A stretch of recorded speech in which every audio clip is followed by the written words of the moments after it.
4. Order, order. Welcome to the Treasury Select Committee on Wednesday, the 6th of November 2024. And we're delighted to welcome, the first time for this Treasury Select Committee, the Chancellor of the Exchequer to explain and answer questions about last week's budget.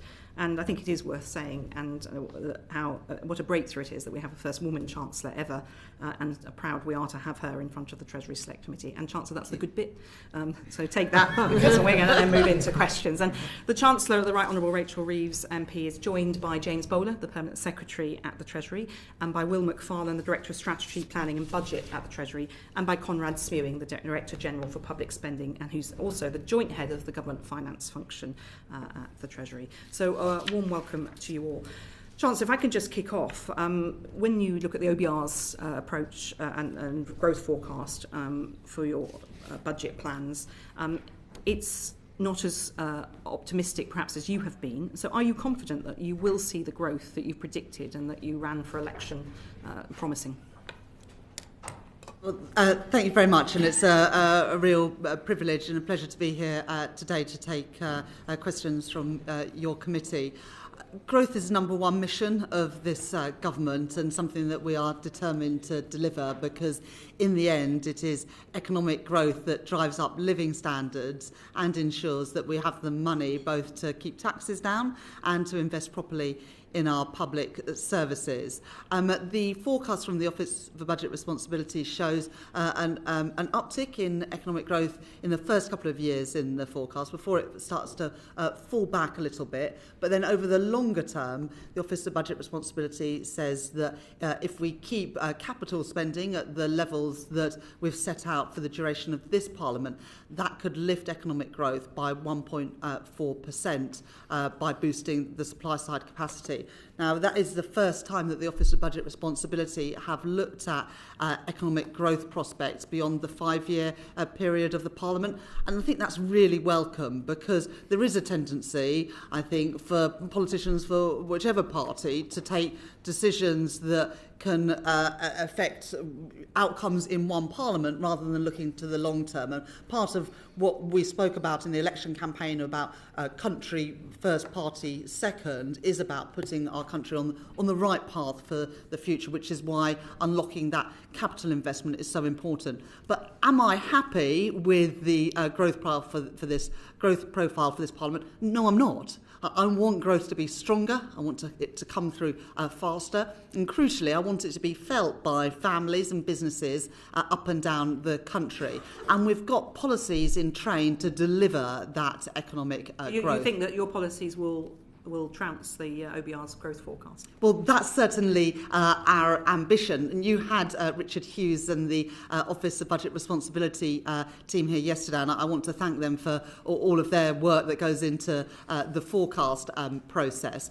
And I think that they said to your committee that one upside to their growth forecast is the planning reform that we have begun work on. So on day 3, I think it was, of being Chancellor, I gave my first speech at the Treasury where we started the overhaul of the planning system. So we called in a number of planning decisions. Let's stop you there, because of course you've announced that. We'll come into that in a bit more detail. But what they were just to be clear about what they said is that they couldn't factor that in at this point because it's too early days. So you're saying us very clearly and boldly today that you are very confident that the changes in planning will bring growth in this Parliament at a higher rate than the OBR. Yes, and the OBR said it was an upside risk to their growth forecast. But we're only less than 4 months when the OBR put together their forecast into this new government, and we've got more work to do to deliver on that growth mission.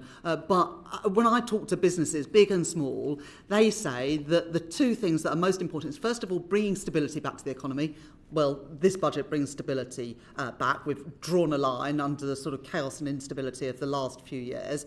But second, they want planning reform so they can get things done. We can get Britain building again. And that's what our plans for growth hinge on. And that's what, now that this budget is sort of, out of the way, like the Treasury is not just a department for delivering budgets. It might have felt like it the last few years, the number that you went through. But the department is is about so much more than that. The department is about driving economic growth and prosperity in all parts of the country, and planning reform, as well as pensions reform, skills reform, our devolution agenda, are all about securing that number one mission of this government. That's a strong plan. Did you want to come in? Briefly, yes. I can come in briefly. So what Professor Miles was clear about is that they were not able to factor in the impact of planning reform into their forecast, which we took to understand to be that there were, as you described, an upside risk. But I'm interested in how you interpret that as only a positive, because I think it could be quite a big sensitivity as well. Yes, look, our growth plans are not just about planning, but I honestly believe after stability, planning is the biggest thing that we can do as a government to unlock growth, whether that's into energy infrastructure, digital infrastructure, transport. Just in specific answer to the question, you're seeing it as a positive. You're not worried about any downsides, about slow delivery on this. No, I think this is all upside because they don't take into account our planning reforms. And I just want to say that that's not a disrespect that I'm giving to the OBR. You know, this is early on in the process. We're developing that work. We've already called in a number of planning decisions. We got rid of the effective moratorium on onshore wind. So, you know, we're doing things, but the OBR want more evidence. They want us to do more to show the impact that our planning reforms can have. And that's a challenge for me and the Treasury and this government to show the impact that planning reform can have. I'm confident we can do that. Okay, thank you. John Glenn, MP. Thank you. Before I ask my questions, I would just, on behalf of my party and personally, like to congratulate you on securing the position of Chancellor. Having worked for 4 Chancellors quite closely, I know what an exacting role it is, and whatever questions I ask, I have respect for you in getting to this position. Can I ask you about the news today from the US and the implications of it for growth? Because Goldman Sachs have cut their expectation of growth next year from 1.6 to 1.4% for the UK economy, citing potential tariff risks. And I think the EU too. EU officials are forecasting a reduction in EU exports to the US of 150 billion euros. 10% fall in the value of the euro and a cut in GDP of Germany, for example, 1.5%. How do you accommodate that in your plans going forward? And perhaps just link to that, if I may, Chancellor, in terms of could you clarify what is the UK's growth target? It's been variously, I think, expressed as 2%, 2.5%, 3%. It'd be useful for the committee if you could tell us what that is. Well, first of all, thank you very much, John Glenn, for what you said. And we were opposite each other at the dispatch box for a number of years. And I think you know the esteem within which we hold you, my party holds you, and how much we enjoyed facing you, if that's the right word, across the dispatch box. And I look forward to taking questions from you today and in future of this select committee. I think it is too early to start making changes to forecasts for our economy because of the election of a president in the United States. But I would say this, our trading relationship, our economic relationship with the United States is absolutely crucial. The US are our single biggest trading partner. Trade between our two countries, I think, at £311 billion a year. So, of course, that relationship is crucial, and our special relationship obviously goes much beyond trade for our security and defence relationship as well. And I'm confident that those trade flows will continue under the new president. And indeed, President Trump has been president of the United States before, and we continue to have a strong and healthy economic relationship. And we, as a government, will continue to make the case for free trade. We are an open trading economy. We benefit from that with our trading relationships with Europe, with the Middle East, with Asia, and of course with the United States as well. You also asked about our growth target. Well, in our manifesto, our number one mission was to have the highest sustained growth in the G7 with good jobs and productivity in all parts of the country. And the reason we chose that metric rather than picking a number was because we saw in the last Parliament Parliament, you have the invasion of Ukraine, you have a pandemic, and then an arbitrary growth number wouldn't be the right approach. So the reason we compared it with similar countries is because regardless of the shocks, those shocks are often global shocks, so it's where are we in the league table rather than an absolute number. Okay, can I just come back on that? And I totally respect day one. It's unrealistic to have a thorough view of that, but those are quite stark revisions to growth expectations of the UK economy by respected sources. And so I think it will be interesting to say the least, to secure a view from the Treasury about what those tariffs will mean. It seems to me we've got a US president who won't be facing election again, with a strong mandate and support from Congress. And if he goes down that route, the implications will be quite severe. Could I just, and I hear what you're saying about the growth target, could I ask about the interaction of the preparation for the budget with the growth mission boards? During the general election campaign, the mission boards were front and centre of what you were talking about. Did they meet to consider the package? Is there a sort of a remit and a schedule for those mission boards in order to secure the execution of what you're trying to secure? And obviously, if you don't know now, you could write to the committee. Yes. So look, on this point about the US, we're not just a passive actor in this. It's a trade relationship with the United States, and we will make strong representations about the importance of free and open trade, not just between ourselves and the United States, but globally. And the US also benefit from that access to free and open trade with us and other countries around the world, and it's what makes us richer as societies to benefit from that I might be open sympathetic trade. to that, but is it realistic to influence a president who's so set on a course that is so well defined?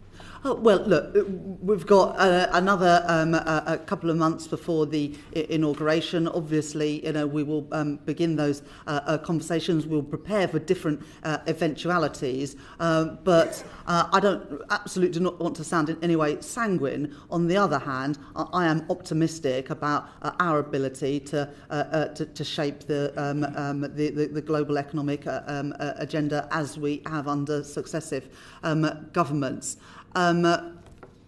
I've forgotten what mission boards. Oh, the mission boards. Yes, so we've had 2 or 3 meetings of the Growth Mission Board, which I chair. I think we've got about 4 or 5 permanent members of that, of other cabinet members, and then other cabinet members attend based on our discussions. The next meeting of the Growth Mission Board is later in November, and that is to discuss the role of place in our economic agenda. You would have seen in the budget last week the announcement of single settlements with the Greater Manchester Combined Authority and with the West Midlands Combined Authority. And our next meeting is taking place in Darlington, as you know, the Darlington Economic Campus. Yes, see you in Darlington soon, Lola McAvoy.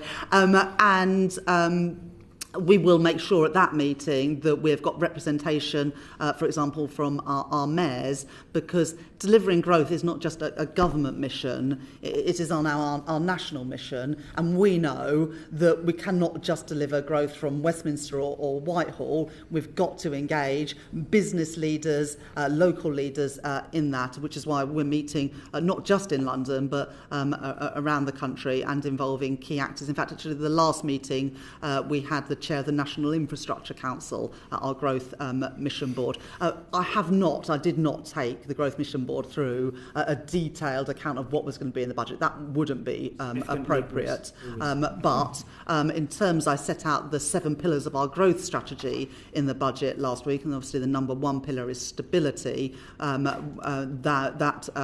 Those 7 pillars are something that we work together with the Growth Mission Board to develop.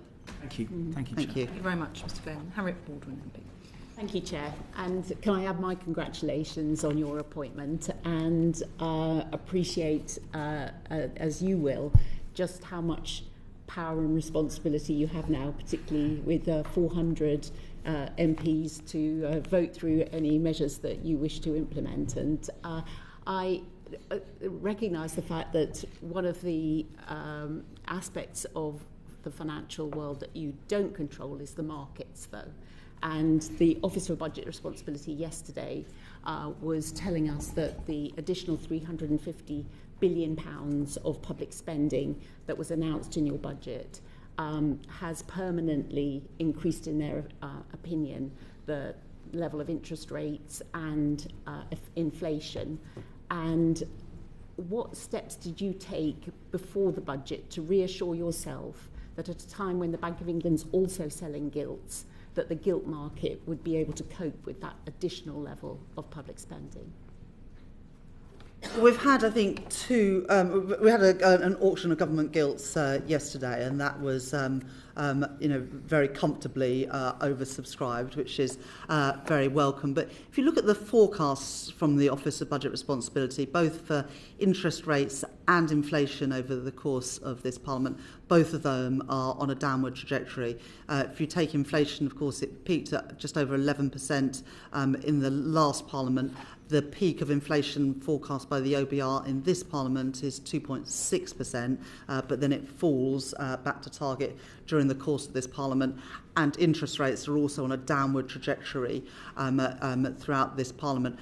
We had to achieve a couple of things in the budget last week, which I was very open and honest about. We had to fill a black hole in the public finances to put our public finances on a firmer footing.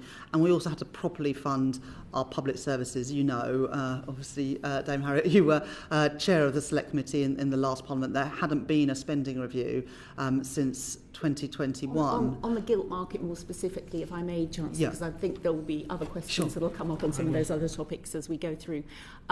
Did you have conversations with the Debt Management Office, with the bank, about the capacity of the gilt market to absorb that extra issuance as a result of the actions that you took? Yeah, so I regularly meet both the Debt Management Office and also the Governor of the Bank of England. I've met both since the budget and talked to them regularly. I've met the Chief Executive of the DMO since the budget. I've spoken to the Governor of the Bank of England, and the week before the budget I had the opportunity to talk the Governor through the budget when we were at the IMF annual meetings in Washington together. And the announcement at the IMF meetings about the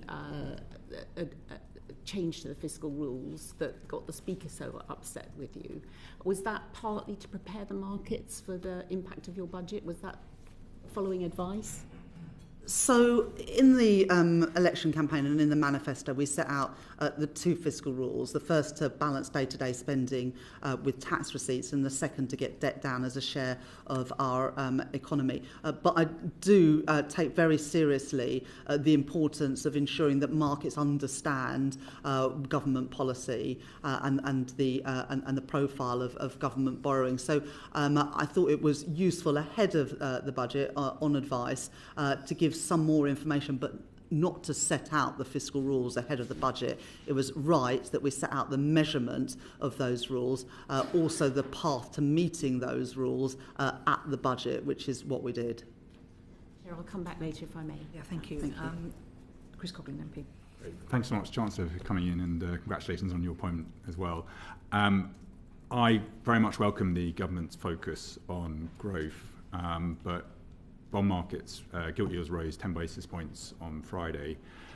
That's highly unusual outside of the mini budget, and that would indicate to me that your ability to do a similar size fiscal event in the future is restrained. Talk about growth, and in the budget you rightly talk about the productivity crisis, and that one of the factors causing that is historically low public investment. So I was surprised to hear from the OBR yesterday that you're keeping public investment flat in the budget, despite this being one of the largest fiscal events in recent decades. So could you explain to me how you think about public investment and why it's remaining flat in the budget? Well, thank you very much, and we haven't had the chance to meet before, and I'm very much looking forward to working with you and taking questions from you in this committee. You had evidence yesterday from Richard Hughes, and I think he noted that the gilt market response was just a response to higher volumes of gilt issuances, and he added, I would say that gilt yields are broadly in line with that expectation, maybe a little bit above, but not significantly. And Andy King stated, I think essentially the gilt market now has reacted, and it was a relatively small reaction. So I think that just in terms of putting it in perspective, the market reaction last week. In terms of whether we would be doing something similar in the future, no. This was a budget to reset, to draw a line under what the OBR described in March as the last budget, the spending plans being worse than fiction. We're drawing a line under that now. There has been a reset. It means our public finances are now on a firm footing, and the trajectory of public spending is much more honest. So we're never going to need to do a budget like this again. This was a once in a Parliament reset so that we start on the right foot, and also to give businesses, families and markets confidence that we now do have our public finances on a firm footing, and set out the fiscal rules. We meet those 2 years early, and against the debt rule there's £15.7 billion of headroom in the final year. You ask about public investment. The profile that we inherited for public investment took public sector net investment from 2.5% of GDP in the current year down to 1.7% by the end of the forecast period. That would be a real terms cut of a third in public sector net investment during the course of this Parliament. That would have had, I believe, a profound impact on our growth potential as a country, and I didn't think that was a sensible path, because we've got massive opportunities as a country to invest in digital, in energy, in housing infrastructure, plus a desperate need, as we all know, to rebuild our schools and our hospitals. So we've taken public sector net investment back to that 2.5% of GDP average over the forecast period. That's £100 billion additional capital investment that wouldn't have happened under the previous government's profile. So I fully agree with you that cutting it would be damaging, but you're keeping it flat, and if that, surely this is a missed opportunity to increase it, given that you can't do that again. Well, so I'd just say a couple of things. We're keeping it flat as a share of GDP, so it's growing in real terms over the course of this Parliament, in line with GDP. It's £100 billion additional investment. I think that is the responsible path. There's obviously guardrails on our investment rule around how we can invest that money, but I think that is the right approach. Sure. And just on the quality of the public investment, so many economists such as Paolo Saruca at London Business School think that mission-orientated, very specific targeted R&D is the most effective way to use public investment to crowd in private investment and help address productivity. So I was really pleased to see that in the budget, but I was very disappointed to see that you're spending 25 million on that out of 70 billion. So obviously there is a big R&D number overall, but if you could talk to me about how you think about R&D and using that as a way to boost productivity. The R&D budget next year is £20 billion. That's a significant investment in research and development. And in the second phase of the spending review that we will set out in the spring next year, we'll be setting 10-year budgets for R&D and other capital spending to give that sort of longer-term certainty. On Friday last week, so just after the budget, I went to the Cambridge Biomedical Science Park to meet the US business, San Francisco-based business Prologis, who are investing £500 million in that science park, creating over 2,000 jobs there. And they're investing in Britain because of our commitment to R&D spending. That was something they confirmed after the budget, which I think is a real vote of confidence, both in terms of our capital spending more generally, but also our commitment to R&D in Britain. Thank you very much. Yuan Yang. Thank you, Chair, and congratulations, Chancellor, on your historic appointment. I hope it brings more young women into our economics departments. The OBR's expectations of inflation are, of course, very much linked to its assessment that the UK economy is very close to productive potential and that there is very little slack in the labour markets and in the economy overall. Do you agree with this assessment that we're very close to our productive potential? And given the historically high levels and unusually high levels of inactivity in the labour markets, do your policies go any way towards remedying that problem? And if so, over what time period would you expect to see loosening and more productive capacity being added to the supply side of the economy? Well, thank you very much for that question and your kind words as well. So I think that the output gap is like measurement a point in time, as you know. And it sort of comes back to the first answer that I gave to Dame Meg's question about what opportunities do I think there are to grow the economy. And we want to grow the economy through what I describe as sort of modern supply side policies to boost the productive capacity of the UK economy. Now, planning reform is a really big and important part of that, because if we can invest in infrastructure, we can improve the trend growth rate, and of course, if we do that, then the output gap widens, and there's more scope to catch up with to the potential of our economy. But there are other areas beyond planning where we can do that as well, and you've picked on the issue of our labour markets. One of the reasons why I guess we have a small output gap is because we've got a lot of people who are of working age who are not working. And that is a tragedy. It's a tragedy for those people individually, many of whom, with the right support, could work. And it's a tragedy for our country because we are losing out on growth opportunities. And, frankly, we're also paying out more in benefits than we otherwise would have to. Now, I think I announced at the budget last Wednesday that we'll shortly be publishing a white paper, which is a joint DWP, Department of Health, and Department for Education white paper called Get Britain Working. And that's to address the problems, Yang, that you mention about how we can improve the supply side capacity of the economy by growing the labour market. And this is going to be a really important part of what we're trying to achieve as a government, to reduce the sickness bill, to help people of whatever age getting back to work, whether that's because of mental health, physical health. I mean, part of the reason for the £22.6 billion investment into the NHS over the next 2 years is to try and reduce those waiting lists and get more people into work. And one of the reasons why we've made that commitment around more mental health support in our schools and in our communities is to try and help more people get back to work and live the fulfilling lives that I believe that work offers. And so we'll be publishing more details in a couple of weeks' time in that white paper. But I think it's something that across all political parties we can agree that everyone who can work should work. The government has a role there by making sure that support is in place to get people back to work. But it can have a huge impact on our productive capacity as a country. Thank you, Chancellor. And over what time frame would you expect that the OBR could revise upwards then its expectations for growth, or revise downwards its expectations of inflation? Do you think that would be what you might expect in response to your policies in health and social care and so on paying off? That's sort of a question really for them to answer.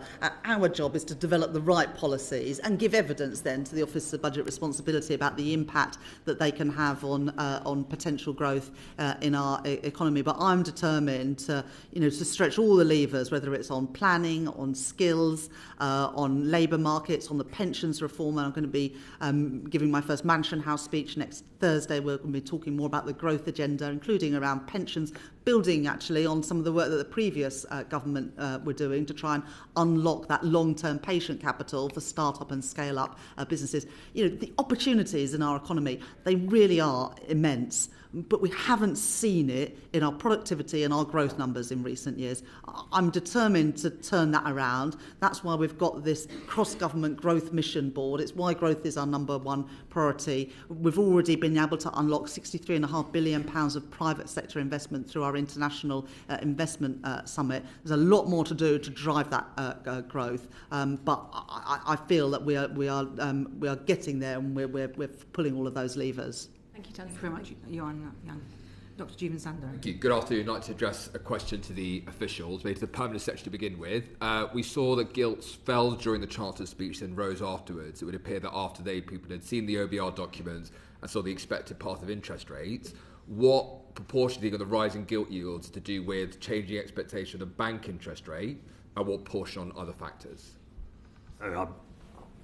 I'm absolutely not going to give a running commentary on the market movements, and that would be consistent with my predecessors and the right thing to do, because I don't know what the answer to your question is, and nor would I want to consider. But look, I'd merely echo what the Chancellor said.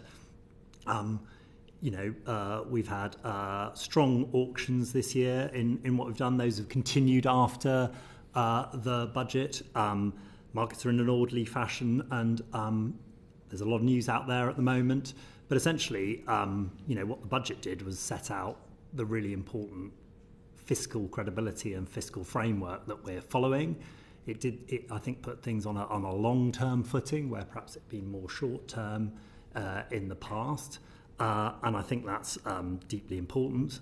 I'd pull out a couple of things in that. I'd pull out the fact that we are, for the first time in a while, measuring our fiscal rules ultimately over a 3-year basis rather than a 5-year basis. And I think market participants and others had been critical that we'd said, for example, we'd deliver on our fiscal rules but never quite got to a rolling 5-year average. And I think the right thing for us to do is to set out our remit, set out our fiscal credibility, and do that. But I'm not going to get drawn into giving a running commentary on the markets, if you don't mind. No worries.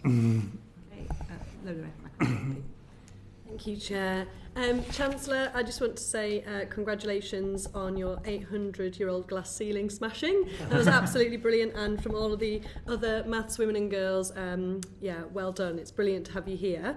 So mine's a question more broadly about the impact that this budget will have on constituents like mine in Darlington. As you said, you're familiar with Darlington, but across the country, we pledged a manifesto that was going to deliver on bringing down the cost of living for working people and increasing more opportunities in our region. So I just wanted to see what your view on the budget and the measures that you've taken this time and the impact that will have on people in Darlington and other constituencies.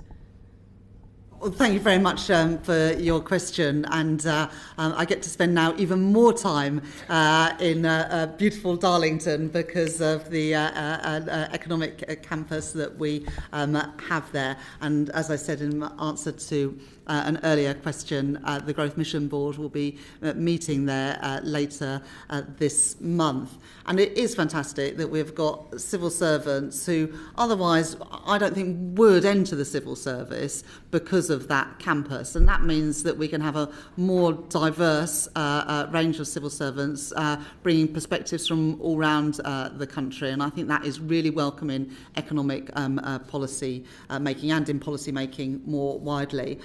If you look at the measures in the EFO, the OBR forecast around living standards, there's some very positive news. First of all, real household disposable income, probably the key metric for living standards, increases by an average of 0.5% a year during the forecast period. And obviously that compares to sort of pretty stagnant living standards in the previous parliament, the worst parliament on record for living standards. If you look at other measures, wage growth is forecast to rise during the course of this parliament, and indeed GDP per capita, which had been on a downward path, is forecast to rise in this parliament by the Office for Budget Responsibility. If you look at some of the sort of specific measures that we are taking, the increase in the national living wage by I think 6.7%, taking it to £12.21 an hour. Also increasing the 18 to 21-year-old rate of the national minimum wage to £10 an hour. Obviously have a big impact, particularly at the lower wage part of the labour market, And that has a particular effect of women in the labour market because, sadly, 54 years after the Equal Pay Act, it's still the case that women on average earn something like 14% less than men, and women are more concentrated in those very lowest paid minimum wage and living wage jobs. So that has a particular impact, the increase in the national living wage and the national minimum wage on female workers. There's also some specific action we're taking, for example, around carers allowance, increasing how much you can earn before you lose your carers allowance. That's something that many parties spoke about, but particularly the Right Honourable Member for Kingston and Surbiton during the election campaign, that people worked extra hours as carers and then lost all of their carers allowance. And we've now increased the what you can earn on a weekly basis before you lose your carers allowance. I think it's the biggest increase in how much you can earn on carers allowance since 1976. And again, that is predominantly lower paid and often women workers who benefit most from that change. And also some of the changes we made around universal credit deductions are really important for lower paid workers. So it was previously the case that if you'd got into debt with the Department for Work and Pensions, 25% of your universal credit payment could be deducted. We've reduced that to 15%. That's worth, I think, up to £420 a year for families affected. And the impact on child poverty, particular family poverty, but particularly child poverty, could be really big. And so those are just some of the measures we're taking to try and address the cost of living crisis for families. Thank you. The only thing I wanted to follow up on that, so obviously you mentioned women in the labour market, and I know that Yuan Yang mentioned about getting people back to work. We know that a lot of women are forced out of work for childcare and for also because of the SEND crisis is actually forcing a lot of mums to stay home. I wondered what sort of time frame you might expect to see some of these people back in the labour market from the measures that we're taking. Yeah, thank you for asking that question as well. There is a section in our document, the autumn budget document, about women in the economy, which I'm really pleased about. I'm not going to find it. About the impact that our policies are having in terms of women in the economy. And look, it is still the case that women still do the majority of childcare in our country, and so measures around childcare do have a particular impact on women in the labour market. We've increased by £1.8 billion the amount we're spending on childcare, taking that to £8 billion to try and improve both the quality and the availability of childcare, to give children a really good start in life, but also to give parents and particularly mums a chance to get back into work. Also a commitment to roll out breakfast clubs at primary schools. That's going to be something that we're rolling out to all primary schools from the next academic year, but we want to get started on this because we know what a big impact it can have, both in terms of children's development, but also the ability of parents, particularly mums, to work some extra hours every week. And we've put more support, almost £1 billion, into special educational needs, which I think the Prime Minister said it today at Prime Minister's Questions. It's the fifth Prime Minister's Questions in a row where a backbench MP has raised the issue of special educational needs from all political parties. We all know from our postbags as MPs how much parents struggle with support for some of the most vulnerable children. And obviously that additional money will make a massive difference to the lives of those children, but also we know it will make a massive difference to their parents as well, because the biggest stress as a parent is when your child is struggling at school, and if you know your child has got that extra support, that enables you to continue working as well. And we know otherwise a lot of kids with special educational needs drop out of school. That's a huge loss for them, but it also has impacts on their parents too. Thank you very much. Can I just ask about how the Treasury will be evaluating the impact of these in economic terms? So when Parliament's looked at childcare for example, evaluating whether it's actually getting parents back into work is something that sometimes can be missing. Is this something that you're making? I'm presuming the Chief Secretary will be partly responsible for this, but is this something you're writing in? Because you can sit here and make these promises, people on the ground want to see them, you want to see people into work, they want to see themselves in work, but are you going to actually make sure that the money is going to deliver that outcome? Mr. Smewing? Yeah. Well, so just pick that up. So obviously when the expansion of childcare was initially announced, there was a lot of analysis and work that went on with the OBR to make some assessments about what the impact of that would be. But to your point, the crucial thing is to have a proper impact evaluation of what is actually happening to that.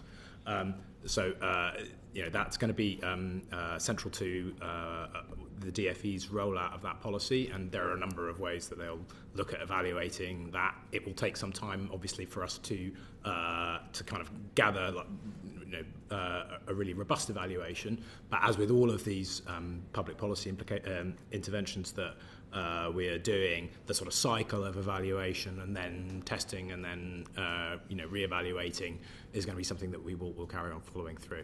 And then the other area that I think Ms Young wants to come in on as well is about the health money that's going in. A lot of money going in over the next 2 years into health. We know from bitter experience the money can be poured into the health service and not always deliver exactly what's required. And the OBR warned just a degree of scepticism about whether the health money would actually focus on those who could get back into employment, because of obviously health priorities coming first. The money could, for instance, on hips and knees replacements, for example, could be focused on people who were never really going to get back into the workplace for other reasons, age particularly. So how are you going to make sure that investment is actually delivering on your workforce plans? Well, it wouldn't be right for the NHS to prioritise people based on whether they are in work or able to get back to work. But we have had commitment from the NHS that the money that we made available in the budget last week will enable us to meet our commitment of 40,000 additional appointments every single week in the NHS, taking us to those 2 million additional appointments a year. And the 40,000 a week will be able, because of the investment that we made last week, be able to achieve that in the first year of this government. And first year up to end of March, or the first year of this government, so to July, that we'll be able to deliver those 40,000 additional appointments a week by then. And as I said in the answer to, I think, the question from Yuan Yang, we're going to be publishing in the next couple of weeks the Get Britain Working white paper.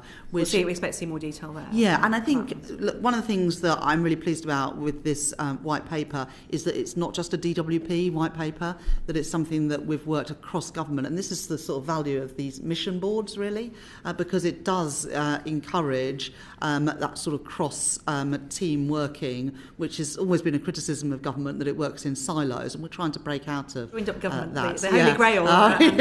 We're only four months in, so I'll have to get in a year how it's going.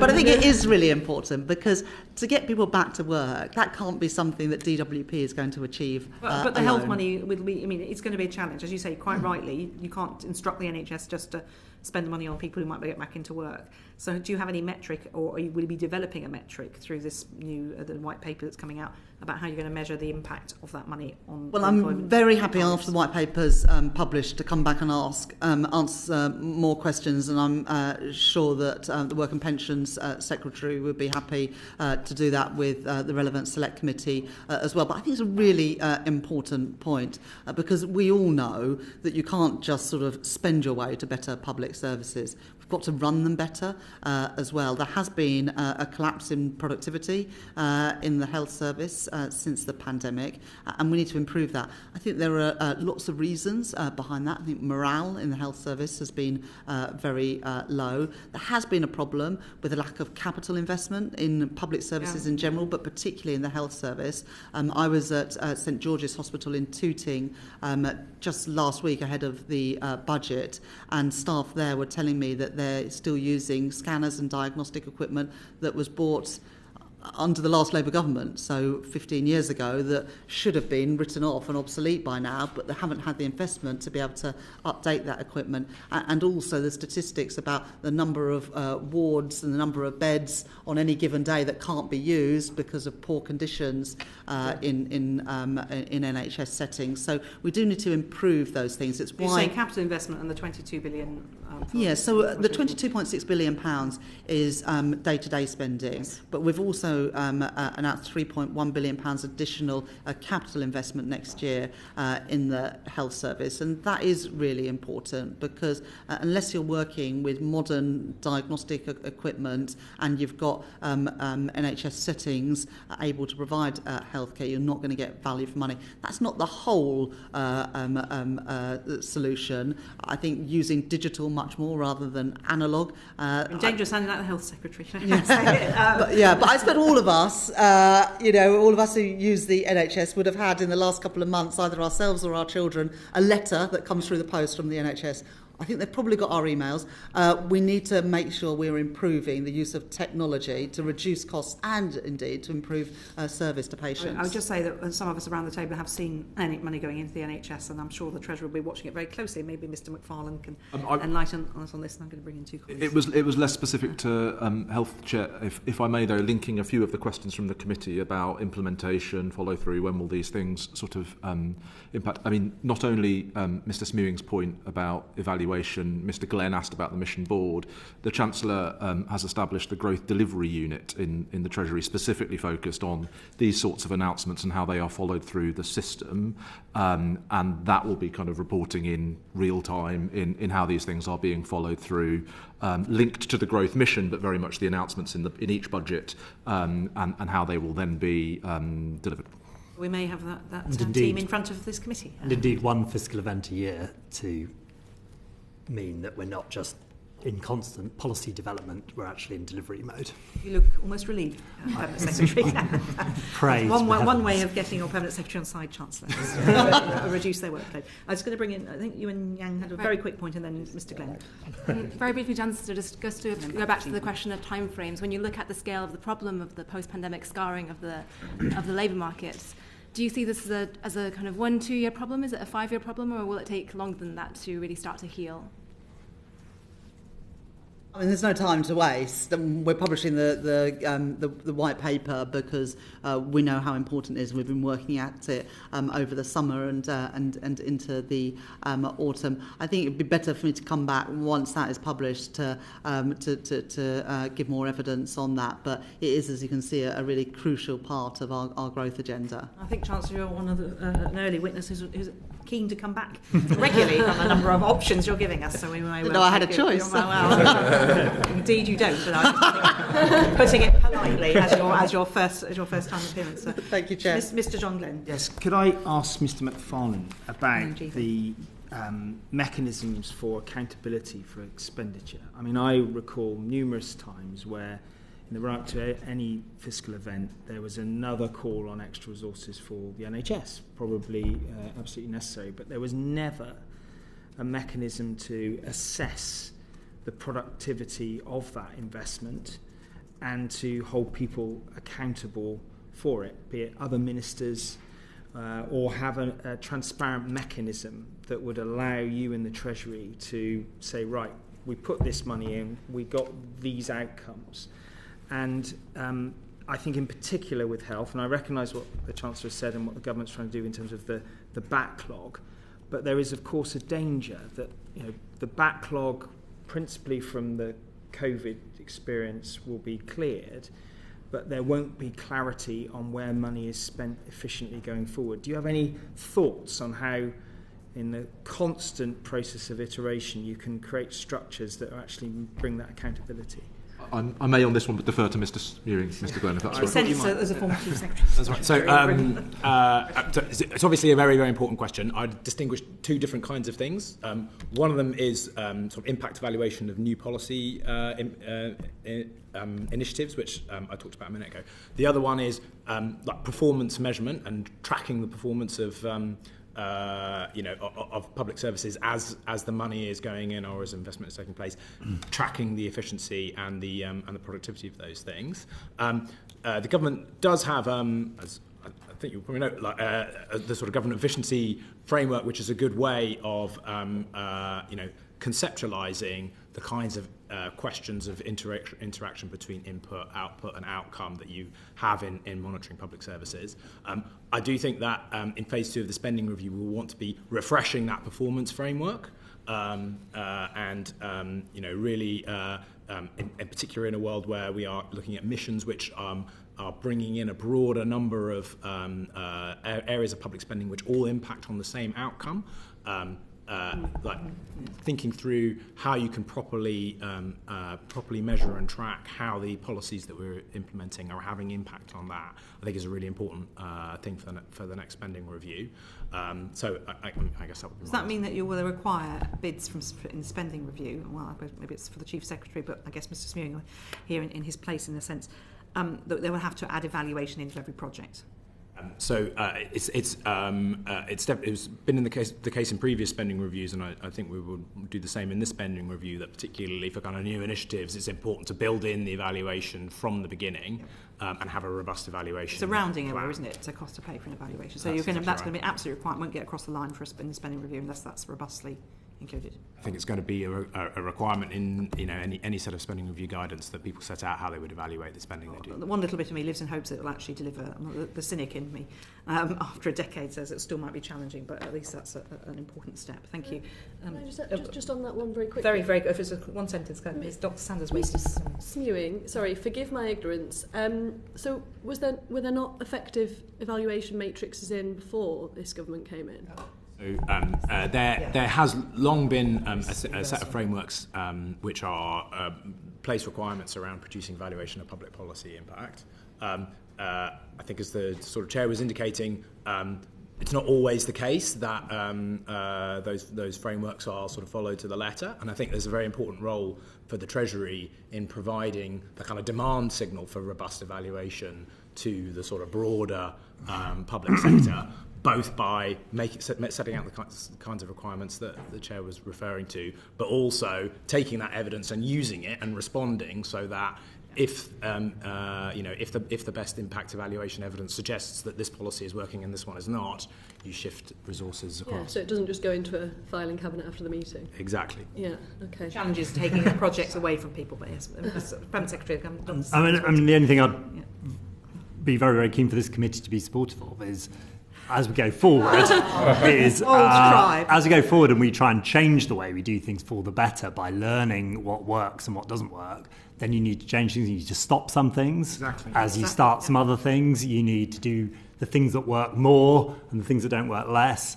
And, that just absolutely has to be at the front of a reform agenda going forward, not least because, it isn't the case that additional money is going to be the answer to all of these things. Have you heard me say that before? Yeah, I've heard indeed, and I think many governments are challenged to say no to things, but we have the Iron Chancellor. Is that what you're called nowadays, Chancellor?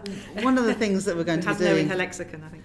One of the things that we're going to be doing, Chair, is a zero-based review for every department as part of the next phase of the spending review, which I think is really important. Obviously, we did phase one of the spending review last week alongside the budget.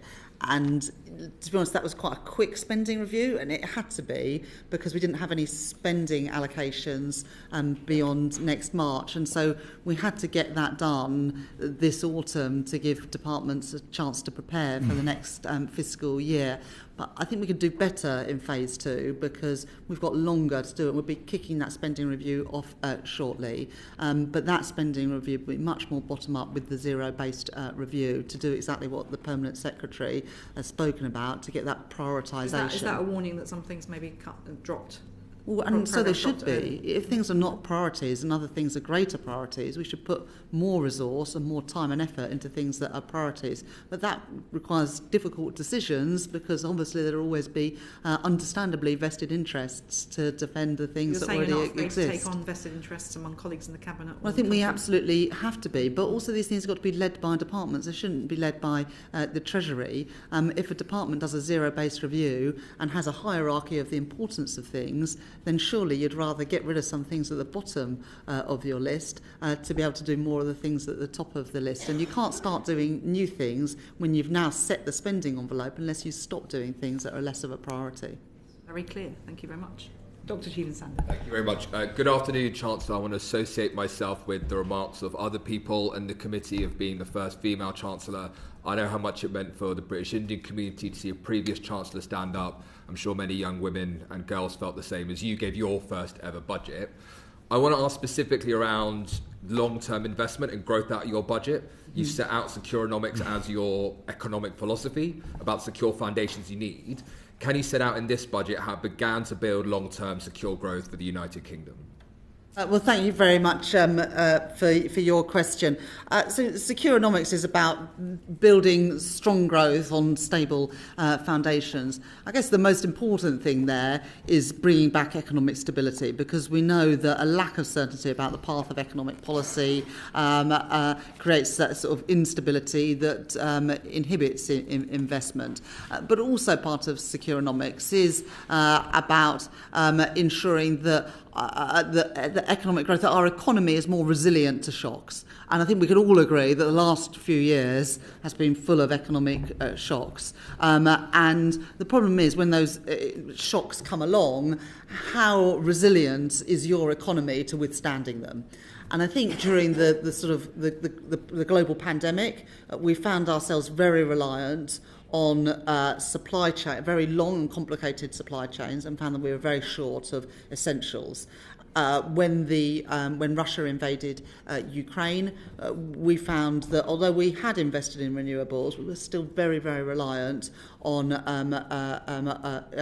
oil and gas from overseas and to those global markets. And the idea of Securonomics is about trying to build more resilience into the economy. I guess the sort of best example would be around what we're trying to do on energy policy. Now, there's a number of things we're trying to achieve. We're trying to reduce people's energy bills. We're trying to bring more good jobs, because it is obviously a massive growth industry. And it was interesting when we did the International Investment Summit and we got that £63.5 billion worth of investment. Such a large part of it was in low carbon, zero carbon energy. That shows that it's not just a priority for this government, but it's a real investment opportunity and priority for international investors. And then the sort of third part of that our energy policy is about ensuring greater energy security, so we are less reliant on other countries around the world for our basic energy needs. So I think that's sort of the best example I can give you about what Securonomics means in practice. It's about building a stronger and more resilient economy in face of the shocks that we all face. Yeah, and thinking forward to future fiscal events, a more secure economy is very good. I want to associate the Chair's remarks about how what gets measured gets done. How can we ensure this kind of measures to increase security are included in future forecasts? You've mentioned energy, for example. There will be others. This will be about limiting the downside risk to GDP. My concern is it's not going to be inside future growth forecasts, but that builds more secure foundations. Will you consider kind of building those into future forecasts, and maybe the officials also might want to feed in at that point? Mm-hmm. So I think one of the really important innovations with the Office of Budget Responsibility is these longer term forecasts. I think that is just so important to try and foster not just for this government, but future governments as well, a longer-term approach when it comes to policy making. It's no good just to do things that will, speed up a bit of growth for the next few years. We need to be making those long-term decisions in the national interest, and that's the purpose of having those longer-term forecasts. But also, and I guess it sort of comes back to John Glenn's question earlier about what GDP target are we chasing. I do think it is important that we look at how we perform compared to similar countries, because the shocks that we face do tend to be global in nature, and I think that's something that will continue in the years and decades to come. It's about how strong and resilient are we in the face of those shocks, and Securonomics is about trying to ensure when the next shock comes along that we have done more to build, for example, those more robust supply chains, etc. I just like coming back on the question that John Glenn as well was asking about at the beginning about the United States. One thing about Securonomics is about caring about where things are made and who makes them and who owns them. I don't think that's about being protectionist. It's about being a realist in economic policy making. I'm not in favour of of new tariffs against countries, but I am in favour of trying to do things more with countries that share our values and building, for example, critical mineral supply chains across countries. The Five Eyes, for example, who have that collaboration in the sort of defence space. Also think about how we can use that in the economic space as well. And I think that as the sort of nature of the sort of global shocks and alliances are changing, we should be mindful of that when it comes to economic policy making as well. Very helpful. I think one final question, if I may, on global shocks. You have written in your, I think it's your May's lecture, or you said in your May's lecture, that the growth model built upon geopolitical stability is resting on shallow foundations, and clearly this is a far more unstable world. I don't expect you to have like a fully formed out answer to this question, but there is a debt crisis in Africa at the moment, 32 of those nations spending more on debt repayments and health. That's going to have impacts there, but also impacts on our growth here at home. Will you consider kind of measures to address it, specifically given the amount of private creditors that hold that debt within the UK? A brief answer, I think, on this. Okay. Yes. I was just going to make a joke at my own expense, actually. So the May's lecture was the longest speech I ever gave until I delivered my budget. Just on this issue around African debt and the debt crisis, I think as one of the largest providers of official development assistance across the G7, I do think we are playing our part in pressing for steps to avoid a new African debt crisis, supporting vulnerable countries where debt repayments are crowding out investment in tackling poverty and indeed in tackling the climate emergency.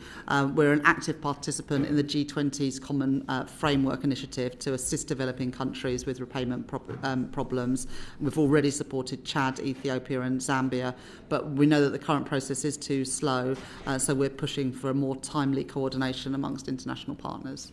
I'll just pick up on one point that came up with Mr. Glenn and Dr. Sander. You said that the UK is not a passive actor in a relationship with the US. You also said you don't want to see it put tariffs up unnecessarily. But would you retaliate if the tariffs were imposed on the UK? We're not in that world, and I'm not going to speculate. Okay, thank you very much, Lucy Rigby. Thank you, Chair. And Chancellor, I want to add my kind words to all of the other kind words this afternoon. I would add, I know that you're keen to go to Darlington, but in 1205, the Treasury, King John moved it to Northampton. Just for you to bear in mind. Yeah. So, Chancellor, I wanted to just to follow on the investment piece, the public investment piece. The OBR assumes certain time lags when it comes to the benefits of public investment. Do you have a view on the duration of those time lags? I'm conscious that you said right at the start of this session that you want growth to come through faster, but is the government intending to do anything to try and ensure that those benefits of public investment are felt as soon as possible? Yeah, so there are sort of two types of capital investment that were prioritised in the budget last week. The first part was those things where we can really crowd in private investment and look to grow our economy and seize some of those huge opportunities. I think probably the best example of that was what we've done around carbon capture and storage in Merseyside and Teesside, where £21 billion over 25 years of public investment is crowding in now £8 billion of private investment, and of course that will unlock more investment in the years to come, creating I think 4,000 direct jobs and securing something like 40,000 jobs in the wider energy intensive industries. That's something that's only possible because of the change in our fiscal rules to unlock, as I said in my answer to Chris Coughlin's question earlier, the £100 billion of additional capital investment during the course of this Parliament. But there are other examples in the budget of growth enhancing, directly growth enhancing investments that crowd in private investment. And indeed, the National Wealth Fund that we've capitalised, that will crowd in tens of billions of pounds of private investment. And we worked really closely with Mark Carney, but also with Venkat from Barclays, Amanda Blank from Venkat, with LNG, Antonio at LNG and others, to develop the National Wealth Fund in a way that does crowd in that private money, which is really important. So that was part of what we were doing on the capital side, and the other part of what we're doing on the capital side is renewing the fabric of our public infrastructure. So particularly the investment in the NHS capital, particularly around diagnostic equipment, but also the 500 new schools that we've committed to refurbish during the course of this Parliament. So sort of two types of capital investment. And in terms of the benefits being felt, the first benefit, I guess, is like through the process of building, creating good jobs, paying decent wages. And the second is with that new capital comes new opportunities, whether you're a patient in the health service, a child at a school, or indeed whether you are working in ceramics or glass making or steel that benefits once carbon capture and storage is at scale and up and running. One of the things, though, and this sort of goes back to the sort of the fiscal rules that I set out in the budget last week, separating out capital spending from day-to-day spending. I think in terms of the sort of long-term impact of this budget, this is more important than anything else, because under the previous government, capital and day-to-day spending were treated the same in terms of the fiscal rule. The rule was 3% deficit, 3%, and it doesn't matter whether it's capital or day-to-day spending. We've said that we will balance day-to-day spending with tax receipts. That is a really tough fiscal rule. It wasn't one being met by the previous government. We are determined to meet it, and the OBR say we're going to meet it 2 years early in the third year of the forecast period. But then a combination of that and the investment rule that says you can only borrow to invest but get debt down in the fifth year, moving to the third year of the forecast. And that's what unlocks this £100 billion. But also what this rule stops you from doing, which has been, I think, a big mistake in the past, is shift money from capital to day-to-day to plug gaps in day-to-day spending. And the problem with doing that is you're always just putting off difficult decisions, and you are making every budget and every spending review harder than the last one because you haven't made those capital investments to improve the productivity and the efficiency we're of our public services. On those arguments on this committee. And Chair, if I might follow up, so I'm conscious, Chancellor, you've changed your the debt metric to net financial liabilities. Can you just tell us a little bit about why you think that's the most appropriate measure relative to the prior measure, but also perhaps relative to public sector net worth? So look, there is sort of a whole spectrum of acronyms to choose. We've decided to spell it out in full. From very user-friendly. Snuffles. Look, public sector net worth would have created even more space. But I think public sector net financial liabilities is a target that is already measured. It has been measured since 2016 by the Office of National Statistics, and it's something that's been forecast by the Office of Budget Responsibility as well since 2016. So it is I wouldn't quite go as far as saying well known, but it is something that is out there, measured and forecast already. It's not something that we are just introducing from scratch. So it's got some sort of pedigree. It is a broader measure because it takes into account the benefits of investment, not just the costs, and looks at the whole balance sheet of financial assets on the government's balance sheet. So I think it is a wider but a more honest measure of the government's liabilities than the previous PSND measure. So we thought that it was an appropriate measure of the debt to target, and of course we are targeting to bring that down as a share of our economy. And just to follow up on that, Chancellor, I'm conscious you've also got your financial transaction control framework. That, as I understand it, is intended to ensure that you provide value for money. Can you just explain a little bit about how value for money is going to be ensured via that framework? Yes, so there's a number of what we call guardrails around the investment rule, getting investment, public sector net financial liabilities, public sector net debt for short, down as a share of GDP. So first of those guardrails is strengthening the role of institutions to improve infrastructure delivery, which I know is something that the Chair has spoken about on a number of occasions, with the creation of the new National Infrastructure and Service Transformation Authority. So that's about ensuring that we improve infrastructure delivery to get better value for money. The next is about ensuring greater transparency and oversight, and so the National Audit Office will do annual audits of government's investment through CDEL.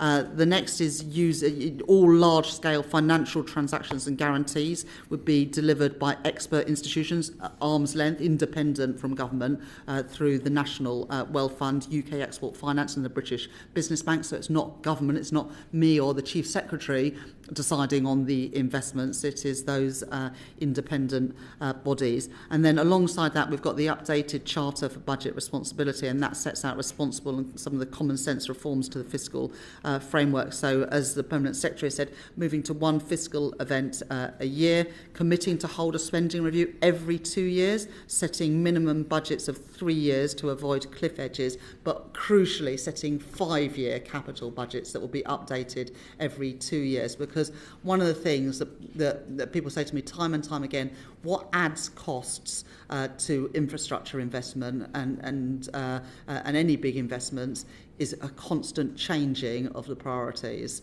And so setting those long-term budgets, I think, is really essential for getting better value for money for government investment. Just to add, Chair, to the Chancellor's explanation of the move to net financial debt, I mean, that has enabled, as the Chancellor explained to Mr Coughlin, to move immediately back to sort of 2.5% of GDP spent on public sector net investment and sustain that over the Parliament. And Ms Rigby, you asked about the time lags that the Office for Budget Responsibility have talked about. I mean, I think in their analysis, they have explained those time lags, but that's why it's so important. They have also done this longer-term analysis of sustaining that level of public sector net investment, being unambiguous, the whole budget package being therefore unambiguously positive for GDP within 10 years, and as the Chancellor spoke about at the start of the session, this 1.4% benefit to GDP from this higher sustained level of public sector net investment over the long term. And that's really important, their new analysis that they've provided, despite the time lags. Yeah, I mean, Chair, Mr Coughlin, and I've just come very quickly, Mr Macfarlane. That 2.5%, how... Well, I shouldn't know this off the top of my head, but how does that compare to other countries with better productivity performance than us? As in, what would be a healthy level, an optimal level of public sector investment for, say, Germany or France? Mr Smewing? At the moment, we're the only G20 economy with investment, public and private, of less than 20% of GDP. And the way that we are structuring our capital spending, particularly through the National Wealth Fund, is about crowding in private investment. So you should see the two together. And that's why what Will Macfarlane was saying is really important, that what the OBR forecast, and this is chart 3.3 in their EFO, it's about crowding in the private investment, which is really, really crucial as part of what we're trying to achieve. I was just going to jump in with not the international comparison, but the historical comparison. So that 2.6 compares to an average between 1997 and 2023 of below 2%, maybe about 1.8% of GDP. So it is significantly higher than public investment has been sustained in the UK over the last 30 years or so. Okay. One of the challenges about the new debt measure is that it could incentivise loans, being more loans in policy than grants. Is that something that you care about? What are you doing to guard against it? Does it, how does it matter? Who wants to take that? Smewing? Right. So I think the first thing I'd say on that is that is a feature, not a bug. That's very clever. If you have two policies which can both support a particular public policy thing, and one of them returns cash to the public sector in future, and the other one doesn't, you should have some fiscal rules which take account of that. And so that is a sensible thing to do. What I do think is important to emphasise, as the Chancellor was saying earlier, are the guardrails around the quality of the loans that you are making.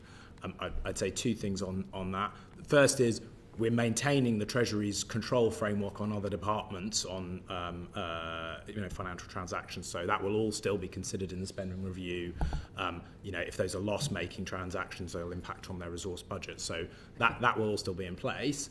As the Chancellor was saying, having expert independent bodies in the centre, like the National Wealth Fund, who can make those sorts of loans and are being properly audited and are reporting transparently on how those loans are performing, is a really important guardrail.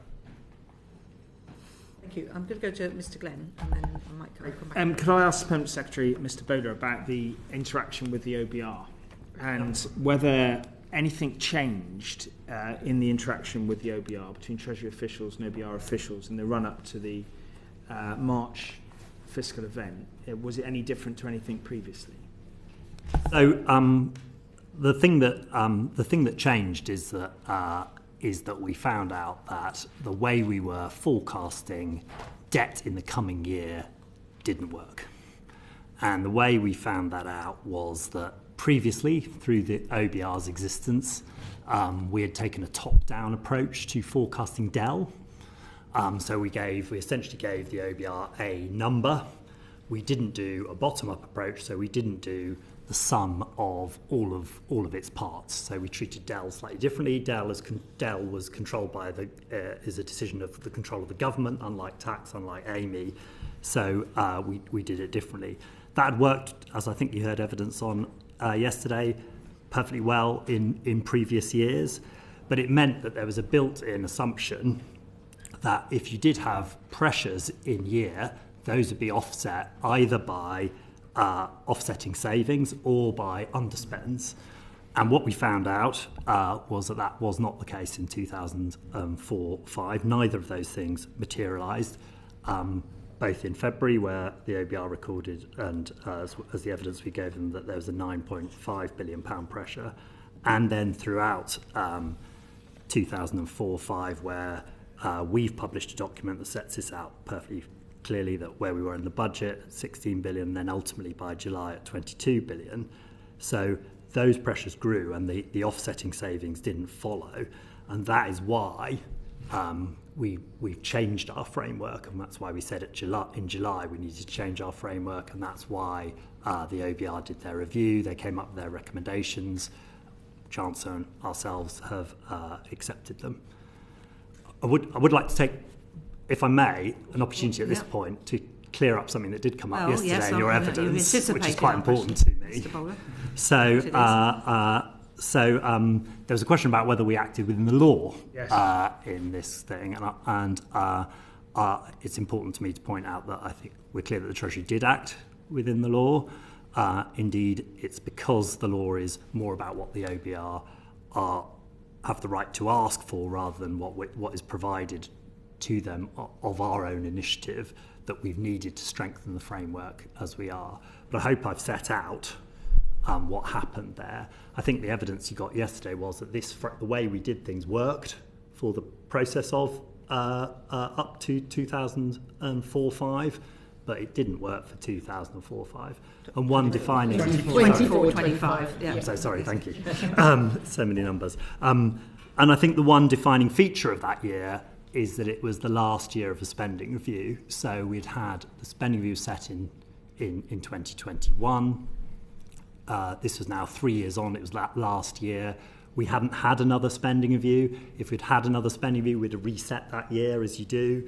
And a really important improvement in our fiscal framework is we will now have spending reviews every 2 years. So that last year always gets reset to try and avoid this pressure, this idea of things getting unstuck. And Mr. Bowler, a number of us around this table have been watching public spending, including some of you on that table, for a long time.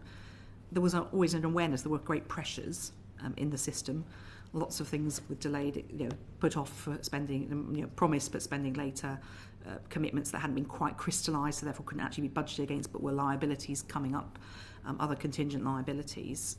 So it does seem extraordinary that this is a major material aspect wasn't picked up it's fair that the OBR wouldn't know to ask for it. I think we kind of established that with them yesterday. Did it not occur to anyone in the Treasury that this was something that should have perhaps been flagged with the OBR more proactively? Yeah, look, I totally recognise that. I was trying to explain the difference between the top-down approach we'd had before and the bottom-up approach we're going to have now. And, no, but to be fair, we've had some very good directors of public spending and teams who are closely watching. In fact, departments sometimes complain how closely the Treasury is watching their spending. So did the Treasury take its eye off the ball because it was the late stage of the third year of the spending review period? Or why weren't these pressures being coming up through the system? So the particular focus of the OBR was in, when they were asked these questions, in February. So that was before the year had started. And we're certainly aware of the issues there. We've published this document that sets all of that out in detail because we want to be very transparent about all of this. It was the case that in previous years, pressures had been managed down either by active steps, increasing in budget or reductions, or by underspends coming through. And it became very apparent that was not the case as we went into that year. Indeed, the pressures rose, and we document that in this document. And there's a chart in the budget. Far from departments underspending as they had pretty much consistently for the decade or so before, departments were spending was running ahead of forecast rather than below, and we set that out in the document. So both of those things were happening. And but you've got accounting officers in every department with the extra complication of an election looming, so they knew it was going to be coming in the financial year, and in the end it came. Parliament dissolved. Because government carried on. Parliament dissolved in April. April, right? May. It was May. I'm running ahead of myself. By myself. So where were all those accounting officers just missing something? I mean, the fact that there weren't the underspends, the fact that they weren't keeping an eye on the budget. Normally these pressures would just come up. No, not at all. So we're in constant contact with departments all the way through this, and the discussions going into at that time was a combination of pressures rising and what offsetting savings they could have, and it's in the document, but perhaps Mr. Smewing can clarify it. There's then the question of what's recorded at main estimates and what's recorded at supplementary estimates coming through in there. And as I think you've had, if not in your last committee, people like colleagues like the Home Office, who are very significant supplementary pressure was coming through and growing, where the decision taken by ministers was to look at that into supplementary estimates later in the year rather than and work through it on that timescale. But Conrad, do you want to say? Yeah, all I'd add. So accounting officers were obviously aware of these pressures, and they were communicating them to the Treasury, and that exchange of information is one of the things which underlines the assessment of gross pressures, which is in the response to the OBR review that we've published. So the $9.5 billion that was mentioned at the time of the February challenge panel, and then rising to 16 billion by the time of the budget, and then rising to 22 billion by July. So accounting officers were already in discussion with the Treasury about how those pressures would be either managed or further funding would be provided. In a number of cases, the previous practice, for example in the asylum system, had been, because of the uncertainty of the pressure, to deal with that at supplementary estimates. So February of 25. Yes, exactly, coming up in January, February 2025. And that's the basis on which they were proceeding. So I think, the sort of, to come back to the that's a significant amount for a supplementary estimate. It is more than normal. That's absolutely the case, and I think John Glenn started by asking what had changed, what was different this year. The size of the pressures and the fact, as the Permanent Secretary was saying, that offsetting changes to reduce those pressures did not start happening in the way that would have happened in the past, is the driver of the larger estimate. I don't want this to be an act of self-justification because I wasn't there earlier this year, but from the 12th up till the 12th of November last year, I was familiar with an ongoing process of Chief Secretary Chief Secretary of having pressures that one was carrying, and indeed numerous meetings were held And it was a question of budgets that were there that we didn't know whether they would be spent or not. And I think it's very unfortunate we've got in a situation where the OBR and Treasury are deemed to have sort of been politicised through this. And I just want to get to the core of this, because ongoing pressures that a government has to manage never crystallise until a fiscal event when decisions are made. And unfortunately, what I'm concerned about is that it was convenient to characterise almost that the Chancellor's predecessor had made a choice to obfuscate and hide pressures. Now, I think what you've said today is that that wasn't the case, that the unseasonal level of inflation and the costs going through the year meant that there was going to be a very tough spending review, rollover spending review, which is essentially was going to happen in all circumstances. But we were only 7 weeks into the fiscal year when the government left office on the 24th of May, essentially. What I'm trying to get at is that this characterisation of the previous government carrying a 22 billion black hole is at odds with the documents that were produced in good faith by all parties, chancellors and officials at the previous budget. And indeed, subsequently, the OBR's breakdown of that 22 billion demonstrates that it wasn't 22 billion. There were ongoing pressures, but it amounted to 9.5 billion, and there were further choices between the election and this budget. So, we have got to, I'm anxious to avoid a situation for the good of this country that the OBR and the Treasury aren't put into this position again. And I want reassurance that we are in that position now. Mr. Bowen. Yeah, so look, there's a lot there. Let's go in reverse order. Will we be putting this in position again? No, because we've made the changes to make sure that won't happen. Can I just say, it's still not clear to me, really, why you were in this position. Yeah. The last year of a spending review isn't an excuse. No. Well, I did try. I did try. So will we put this position again? No, because we've made sure that is the case, and that is about doing bottom-up forecasting of Dell rather than just top-down a single number, and a much bigger share of information, and there are 10 recommendations we've accepted. Yeah.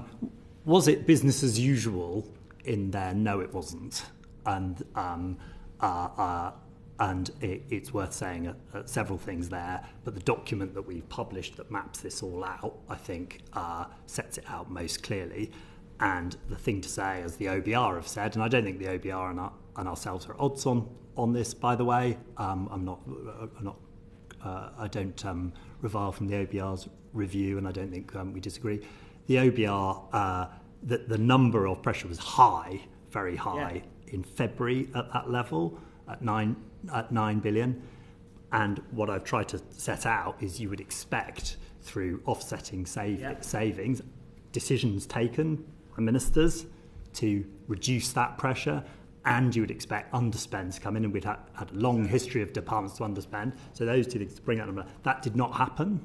So those pressures rose, and you can see... That wouldn't have happened routinely outside of the preparation for a fiscal event. It was just, that was what the business of a chief secretary and a chancellor would do. Yeah, you'd expect that to happen at name, but I wouldn't characterise it as business as usual, and that's why we've made the changes we've had, which are, important. I don't, the issue of the legal issue, which is important to me, what I think we're seeing here, I don't think we're disagreeing with the OBR at all. We had very sensible conversations with the OBR through this. What we're seeing is the OBR framework evolving and strengthening to make sure that this doesn't happen again. It's always all right after the event. I'll just say that the memorandum of understanding, though, between the Treasury or the government and the OBR is that government departments will proactively provide relevant information to the OBR. Do you think that they met that, or you met that? Look, absolutely, I think it would be the case, as that. Hence why we've changed the framework, that we've done things differently for this last year, given what we know. So yes, I mean that's why we've changed the framework. Chancellor. Thank you very much, Chair. when I arrived at the Treasury that first weekend, it was made really clear to me that the starting point for my inheritance was not the forecast in the budget from March, and that the actual spending that was happening was significantly higher than that. And you can see that in the monthly public sector finance figures, because in the first 6 months of the year, they're running at £11 billion higher than the OBR were forecasting back in March. And that was already the case. Just outline what you think what the pressures that were put to you were, what the spending. Well, we have published now the line-by-line breakdown of it, but two of the biggest components of it was a £6.4 billion unfinanced pressure in asylum. And this wasn't just a pressure, this was something that was being paid for every month with no plan to bring it down. In fact, it was rising. And the second was... that was known, that was a big pressure before. It wasn't known going into the election. It was something that was given to me when I became Chancellor that weekend, the £6.4 billion overspend this fiscal year. And that was a number that was increasing, not decreasing. And the second biggest component of that £22 billion overspend was £1.9 billion of payments to private rail companies because passenger numbers were not at the levels that were previously predicted, and that was something that was being paid out to those companies. Those were the two biggest components of the overspend. So it was clear when I arrived at the Treasury that the baseline was not the March forecast, but on spending was actually these much higher numbers. In terms of the sort of what the OBR set out in their Dell review, we're using this number of a £9 billion overspend. I think it's just to be clear to understand that the reserve set aside in March, I think it was £12.7 billion. What the OBR is saying is that £12.7 billion, even at the time of the challenge meeting in February, had already been spent or allocated, and another £9.5 billion on top of that. By the time it got to the budget, and this is stuff that the Treasury officials have now published, that had reached £16.8 billion by the time of the budget, and £21.9 billion by the time I became Chancellor. I just also want to just sort of finish by saying, because I don't know what process was gone through at previous budgets, but I can just tell you that what we did in producing our budget totals and spending review totals was very much a bottom-up process, not a top-down Dell number, but going through each department. Now, I know that's different because it was a spending review rather than just a budget, but it was obvious in March that given what had happened to inflation in the preceding 2 or 3 years, that the spending totals were running much higher because of inflation. So just saying that, that there hadn't been a spending review, so you have to have a top-down number, I don't really accept that. We can go into this in more detail, and I think we've got to think about other things about the budget too. But I would just observe that when an official opposition is an official opposition, I wonder whether there is enough resource for an official opposition to get proper sight of things, because some of these pressures were apparent, or trends were apparent in accounts, but it can be difficult to pull that together. Do you think, as when you were Shadow Chancellor, that you had enough access to information and had sight of things? Obviously, you said you were surprised after the election to be presented with some of these figures. Were you aware even of the trend? I mean, you must have been aware of some of the trends, but what was the biggest and worst surprise for you, and what do you think could help an opposition to be better prepared? We knew there were big pressures coming down the line. What we didn't know is that they were in the fiscal year that had already started. That was the big surprise, that the baseline that we were starting from did not reflect the true spending pressures. Just lastly say, we asked the Office of Budget Responsibility to make recommendations so that this could never happen again. I have accepted all 10 recommendations from the Office of Budget Responsibility so that this government, or indeed any future government, will not get into this position again.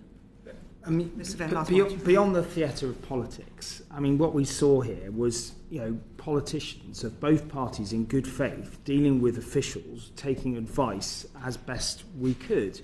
And dealing with those pressures, previous summer we knew there were pressures, and we'd settled on terms of the workforces, and we asked those workforces by department. I remember having those conversations to manage them within the budgets in that year.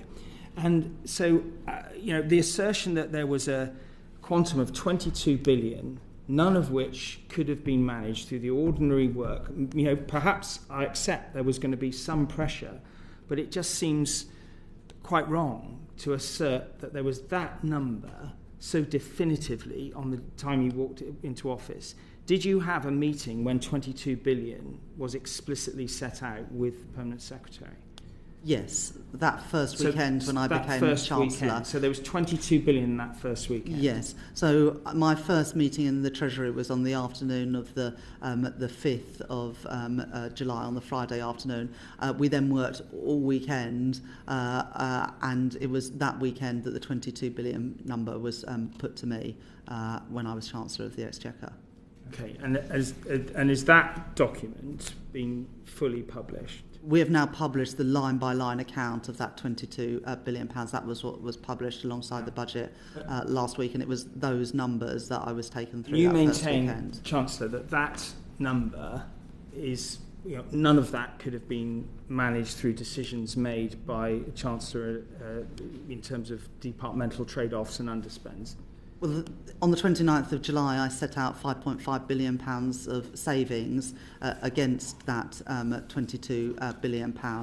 And in the budget, we announced, for example, £4.3 billion of savings on welfare fraud and error, the biggest ever package of welfare fraud and error. So we are making savings. We have made savings, but that you also made additional choices that were additional pressures during that period in July as well.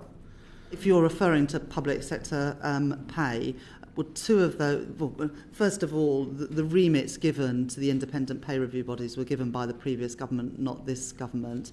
And when evidence of affordability was given, there was no number given around what was affordable, which my understanding is pretty unprecedented.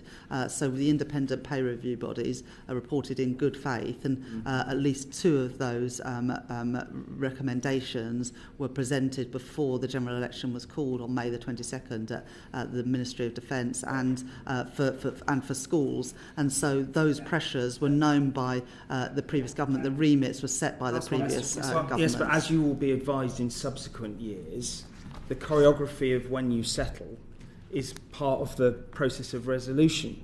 Because if you settle one by one, then you create a dynamic to those resolutions. So it's not unreasonable to have two back and hold them back until you've got the others. I'm not suggesting that they should have been settled before the election. What I am saying is that those pressures were well known by the government at the time of the general election. Thank you for answers.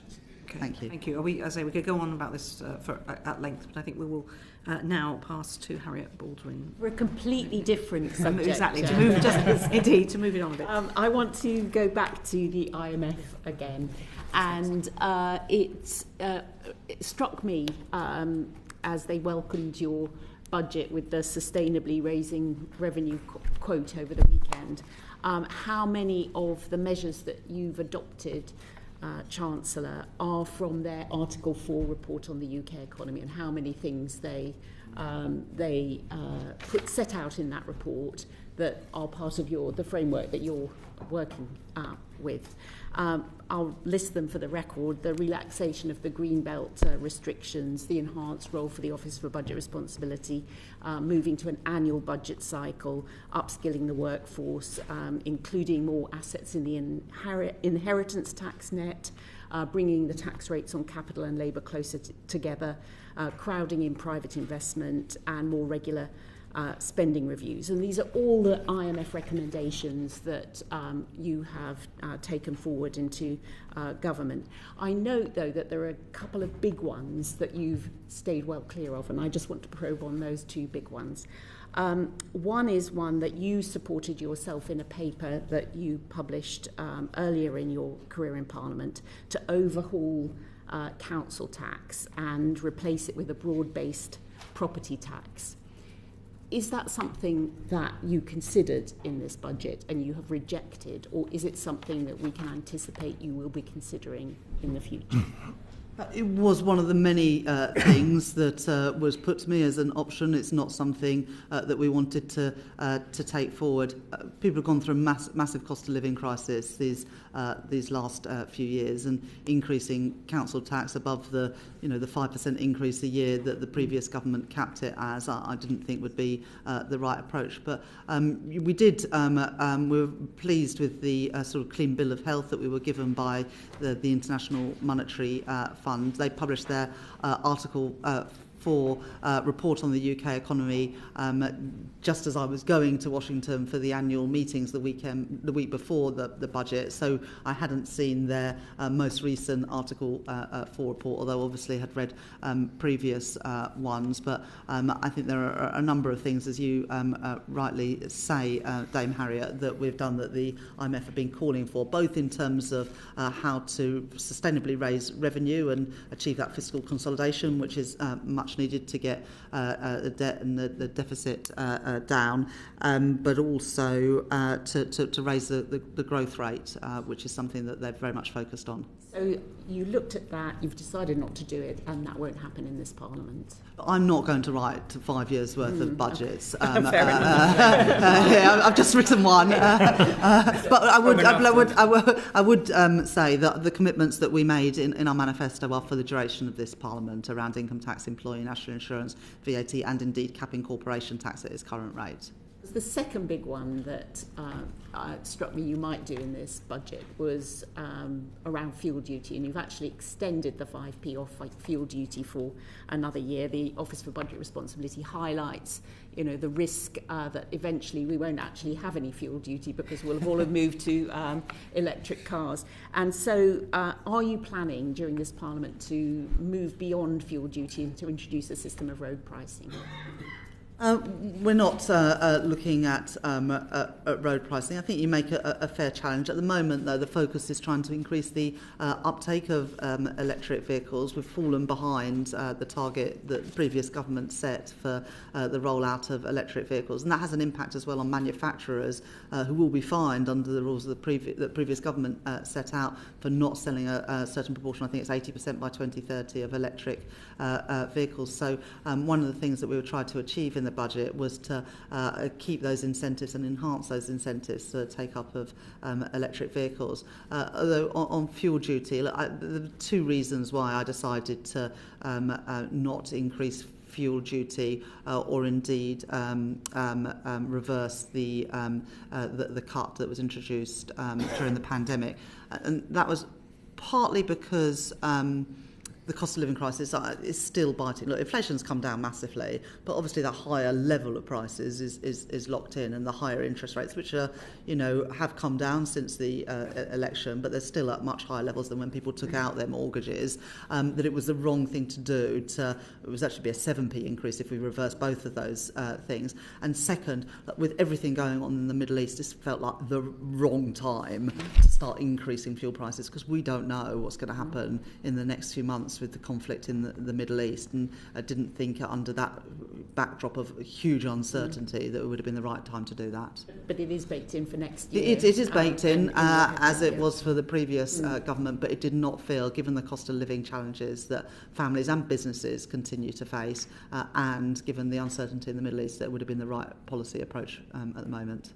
And the final recommendation the IMF had was that the family home should attract capital gains tax on sale, and I assume you've ruled that one out. We'll not be doing that. Okay, thank you. Very much, Dame Harriet. And I would just say, I'm sure the Chancellor would love to be here for a lot longer, but if the Chancellor could answer slightly shorter, and Bobby Dean is going to be an exemplar in shorter questions from the committee, we will give the Chancellor time for a cup of tea before votes. Not that we're necessarily worried about having a cup of tea before votes, but we're nice people.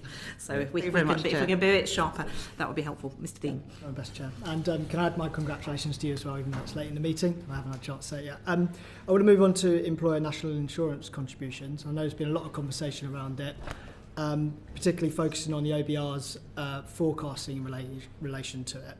They talk about the effect on wages and employment. There was lots of discussion yesterday how they see this as a key drag on the growth forecast as well. and obviously results in declining revenues over the course of the Parliament.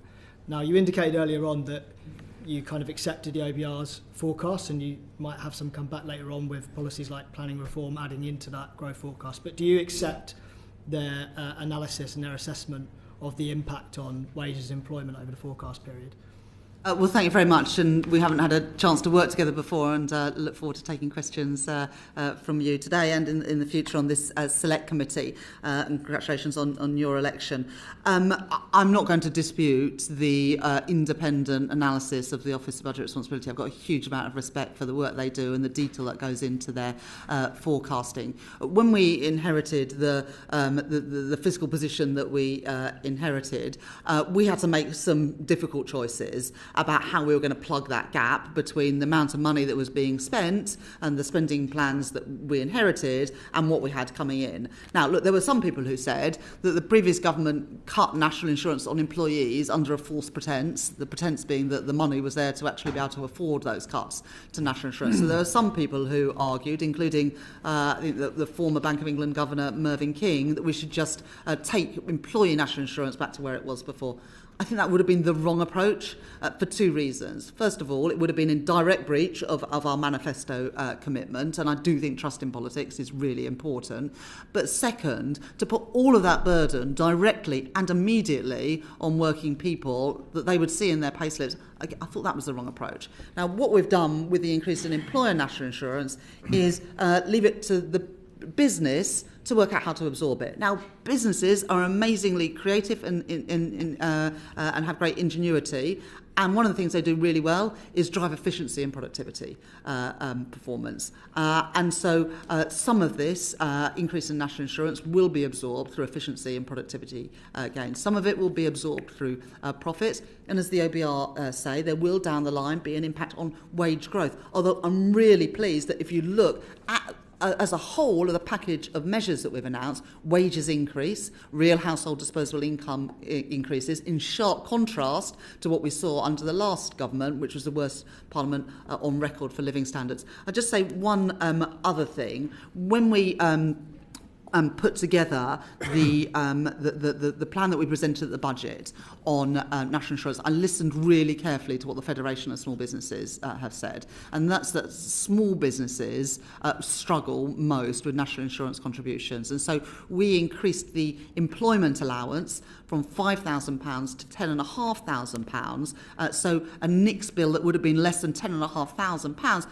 don't pay any NICS whatsoever. And that means around 1 million smaller businesses are either paying no more national insurance or indeed less national insurance than they were previously. So we were pleased, and that's one of the virtues of the way we put together this package. Yeah, clearly it was a choice, but you had many economic choices in front of you, but maybe narrowed some of your political choices by what you'd said in advance of an election, the commitments you made in your manifesto.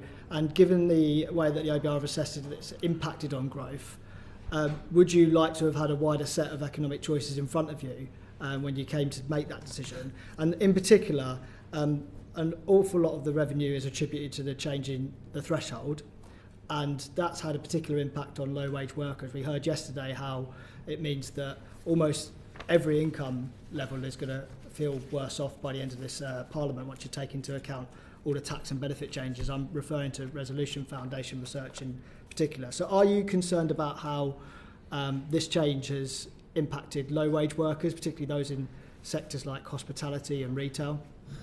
I think it's really important to note that there is a floor beneath which wages can't fall, and that's just gone up by 6.7% for the national living wage increase, and it's gone up by more for workers aged between 18 and 21. So the lowest paid workers will not see any of the national insurance increase passed on to them, because it would be illegal to take wages below the floor. So there is that protection there for the lowest paid workers.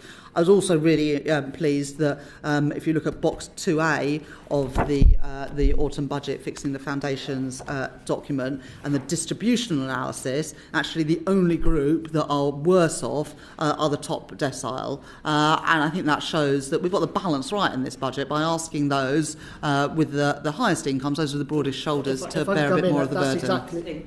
That's exactly the graph that I dispute, actually. I think you might be talking about this one here. But the IFS... This is 2A, yeah. Okay, yeah. I've got 1A actually in front of me, sorry. But the IFS said yesterday that that distributional analysis, I'm talking about figure 1.A, didn't include the impact of the national insurance contribution changes. And Resolution Foundation, when they made an attempt at this themselves, you're right about the spread being similar, but everybody ends up losing out in some respects. So I don't know if you've got further comment about the way that change was implemented, in particular threshold, having that impact. Let me say something about that, and then I want to answer the earlier question about the choices that you rightly said we did have choices about the way in which to plug this gap. So the way the Treasury has always done their analysis has looked at direct taxes on people and also the impact of spending decisions on people, because the extra money for the NHS is felt by patients that use the NHS, and the extra money for schools is felt by people who have got children at state schools. So that's how the Treasury has always done their distributional analysis. And maybe I'll pass to Will to say a little bit more about that. But I do want to come back to this issue that you rightly say, Mr. Dean, about choices. Mr. Macfarlane. Really just echoing what the Chancellor said, the approach we've taken in I think you've got 1A from the distributional analysis document. The Chancellor's got the same chart repeated in 2A in the Red Book, so they're exactly the same. That is the approach we've taken consistently under the previous government as well, to modelling the direct impact on households of changes in taxes and benefits that impact directly on households, and also because of the data available to the Treasury on public spending, where the years for which we've set public spending plans, the benefit effectively that flows to households across the income distribution and typically from public services further down the income distribution. So we are able to present it like that. It's consistent with what we've done previously. To take resolutions analysis, I know Dr. Brewer spoke to you yesterday.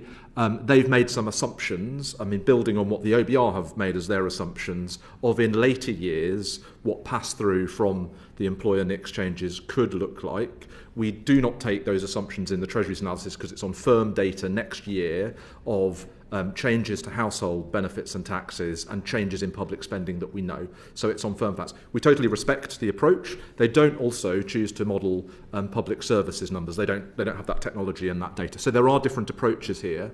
I think what you also heard yesterday, including from Mr. Brewer, Dr. Brewer, but also I think from Yale Selfin and indeed from Professor Miles, is look, these are very uncertain estimates of how these things pass through. Yes. The OBR have taken some assumptions. As the Chancellor has explained, different businesses in different sectors will absorb this change in certain ways. We have sought to protect lower paid through other moves, such as on the national living wage, in the budget, and also other reliefs within NICs, for example, for under 21s, under 25 apprentices remain in place, and the changes to the employment allowance.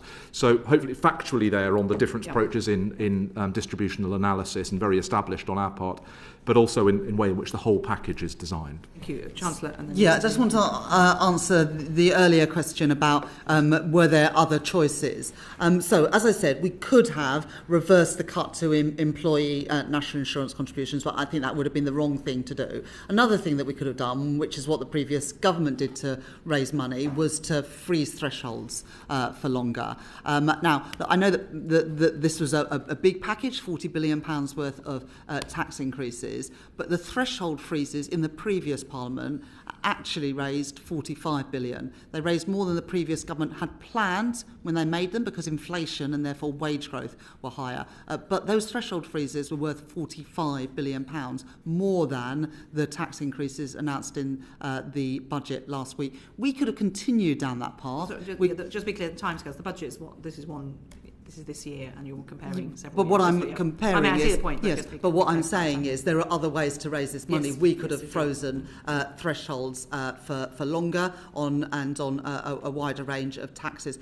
I don't think that was the right approach. Again, a lot of people were speculating and arguing that we should have frozen income tax and national insurance thresholds for a further 2 years, beyond which the previous government had already set out. That would have taken more money out of the pockets of working people. I don't think that would have been the right approach, but it is an alternative approach that I could have taken last week. Yep. Mr. Dean, all about choices, as we hear. Yeah, and I totally accept there is uncertainty about how this may take effect. I think yesterday they said 75% was their central forecast. It could be anywhere between 66 to 90%, so it could go either way. But just one final sort of potentially unforeseen consequence of this policy is on your mission to move more of healthcare into the community and out of hospitals, an admirable mission which I would support, but then the impact of employer NICs on NHS-associated services like GPs, care operators, voluntary organisations that might be delivering NHS services, they're all going to face this additional cost. We've got information from the NHS Confederation here, so they're extremely concerned about their ability to deliver this, and though we've had this big cash injection, it may be undermined by this change. Are you going to consider not necessarily exemptions, but any compensatory activity for these organisations too?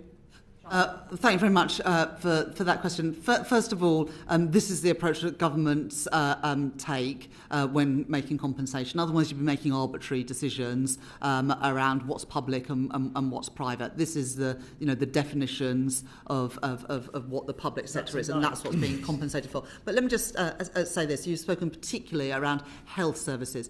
As you know, we made a £22.6 billion commitment for day-to-day spending over the 1.5 2 year period in the budget last week. The Health Secretary making allocations in the usual way for GPs, for example, and for local government, there was a 3.2% real terms increase in their budgets next year, including £600 million for social care. So we're confident within the settlements that we've made that those costs can be absorbed. Just final, on social care, that £600 million, is that the totality we're pledging towards social care? Because that would mean for every £97 we're spending on the NHS, it's £3 on social care. Lots of people will see the opportunity for unlocking social care reform, freeing up money for the NHS. Is that the extent of the pledge to social care in this budget? Well, we've done a 3.2% real terms increase for local government, including 600 million additional money for social care. That's phase one of the spending review. As the Health Secretary has said in the spring, we'll be setting out the 10-year plan for health, including looking at social care. Thank you very much, Mr. Dean. Lola McAvoy. Thank you. And thank you, Mr Macfarlane, for outlining that it is not predetermined by the budget how businesses implement their NICs rises. And I think some of the forecasting has been as if that is predetermined, but it's not. And in my previous role, I've spent time working with brilliant businesses who go further than the government minimum and look after their employees very well. So I encourage businesses to look at other options. I was going to follow on from Mr Dean's point, but I think because we've addressed that, I want to just quickly highlight a question about with this cross-departmental approach that Mr Smewing outlined and the impact-driven approach that we're going to be having going forward in this government, the huge amount of investment that's coming in through National Wealth Fund, that will create, or is intended, as far as I'm aware, to create jobs in different areas. Will those jobs be included by the Office for Value for Money when they're evaluating the tax receipts about those investments? So is there a correlation between the Office for Value for Money, the National Wealth Fund investment, the jobs and the taxes that come from the jobs being higher wages in those areas? Chancellor, or do you want to ask Mr Smewing to take that? Do you want to pick that one up? Your break, Chancellor. So when the Office for Value for Money is looking at the value for money of policies, including the National Wealth Funds, if that's where it ends up focusing, it would be looking at all of the impacts of that. So, that would be both impacts on the economy and impacts on the output of public services. I think the focus of the Office for Value for Money, particularly for phase 2 of the spending review, is really going to be a lot about how we get the most out of public services we are already operating, and how to do those most efficiently, and how to ensure that things like the capital programme is delivered effectively. but it will be looking across a range of things. And if it does look at the National Wealth Fund, I'm sure that the broader impacts of that would be part of its considerations. I should say it'd be the Office for Budget Responsibility would think about the macroeconomic impact of something like the National Wealth Fund and the crowding in of investment that it would do. So they would be picking that up in their forecasts. Thank you. Thanks so much. Rachel Blaken. Congratulations, Chancellor. These are my questions, so I want to offer you my congratulations into this role. We wanted to move now to departmental spending. We've talked quite a bit about efficiency and monitoring of impact, but I wanted to look at the unprotected departments and the impact of spending in those in 25-26, and to really probe on how that would be managed. This is a question really about risk and pressure in the next few years, should those pressures arise, given the widespread acknowledgement that this budget is front-loaded. So how likely is it that we might need to increase spending next March? We've now set the envelope for spending for this Parliament, and we're not going to be coming back with more tax increases or indeed with more borrowing. We now need to live within the means that we have set ourselves in the budget and those allocations of spending totals. Just in terms of what that package means, day-to-day spending is now forecast to grow at an average of 2% per year in real terms between 23-24 and 29-30, and obviously we've already announced the first sort of year and a half worth of those allocations. So this is a significant increase in spending, both in terms of day-to-day spending, but also crucially in capital spending, which can help drive productivity and efficiency improvements in day-to-day spending as well. Can I just come back on social care, which we've started to talk about here? We've looked at the front-loading of spending, particularly on the Department of Health, and the 600 million specifically into social care. What assessment has been made of the level of interaction between health and social care, and how we might see the benefits of that front-loading from health feeding into efficiency within social care? These are things that absolutely in the second stage of the spending review we want to do more of. I'll just go back to the sort of points that I made earlier to, I think, the Chair's question about this. In the second phase of the spending review, we're going to be looking from the bottom up, the zero-based approach, to make sure that we're driving value for money. And also sort of linking back to an earlier answer, I think, to Yuan Yang's question about cross-government working. It's really important in the second phase of the spending review. We're not just looking at this department by department, but we're looking at the outcomes, and that's what the mission boards and the mission approach to government should enable us to deliver. Because you're absolutely right that spending on social care through local government can reduce pressures in the health budget, and so it is important as we go into the second phase of the spending review, we look at outcomes, not just departmental silos. Very much. Thank you very much. John Bennett. Could I ask about the tax view you have about competitiveness and tax? If you add up the increases in national insurance, the retention of the corporation tax rate, the changes to CGT, and other changes to business property relief, obviously you made a lot of emphasis about the distributional impact of it. But in terms of those that invest in the UK, being concerned when they also think about the 5 billion from the Employment Rights Act as well, is there a sort of concern, and how are you managing that concern and evaluating the overall impact on those that are prepared to invest? Because a lot of emphasis of this budget has been about investment in public sector reform, which you've given a reasoned analysis of why, in terms of getting people back to work, etc. But what's the bottom line in terms of the impact and increases in tax? 179 billion is a lot. Is there a limit on how high taxes can go?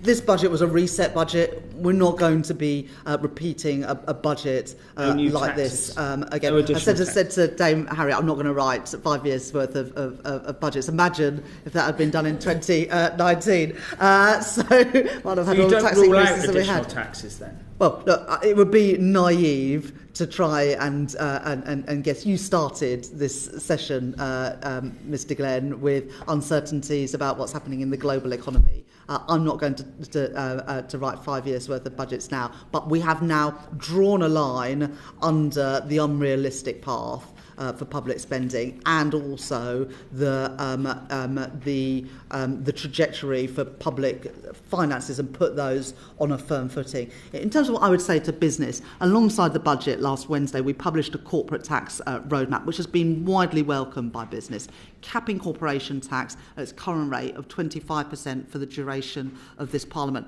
There were numerous changes to the rate of corporation tax in the last Parliament, which was not good and not welcomed by business.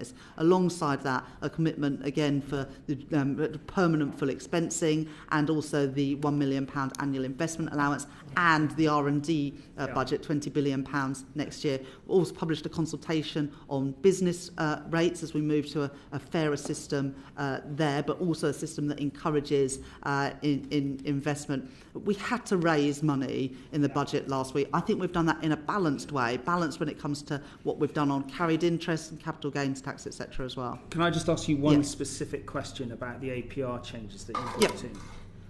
Because I see that we're talking about the 3 million relief, and then which the Prime Minister spoke about at PMQs.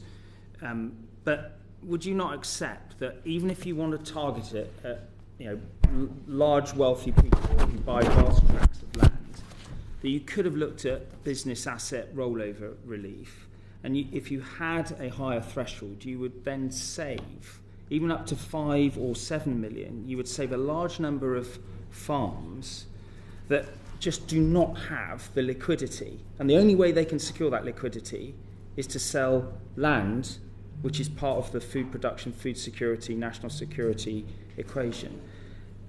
Is there any scope for the business asset rollover relief, whereby people sell businesses, put it into land, secure the deferral of CGT by buying additional assets, could be used as an alternative mechanism?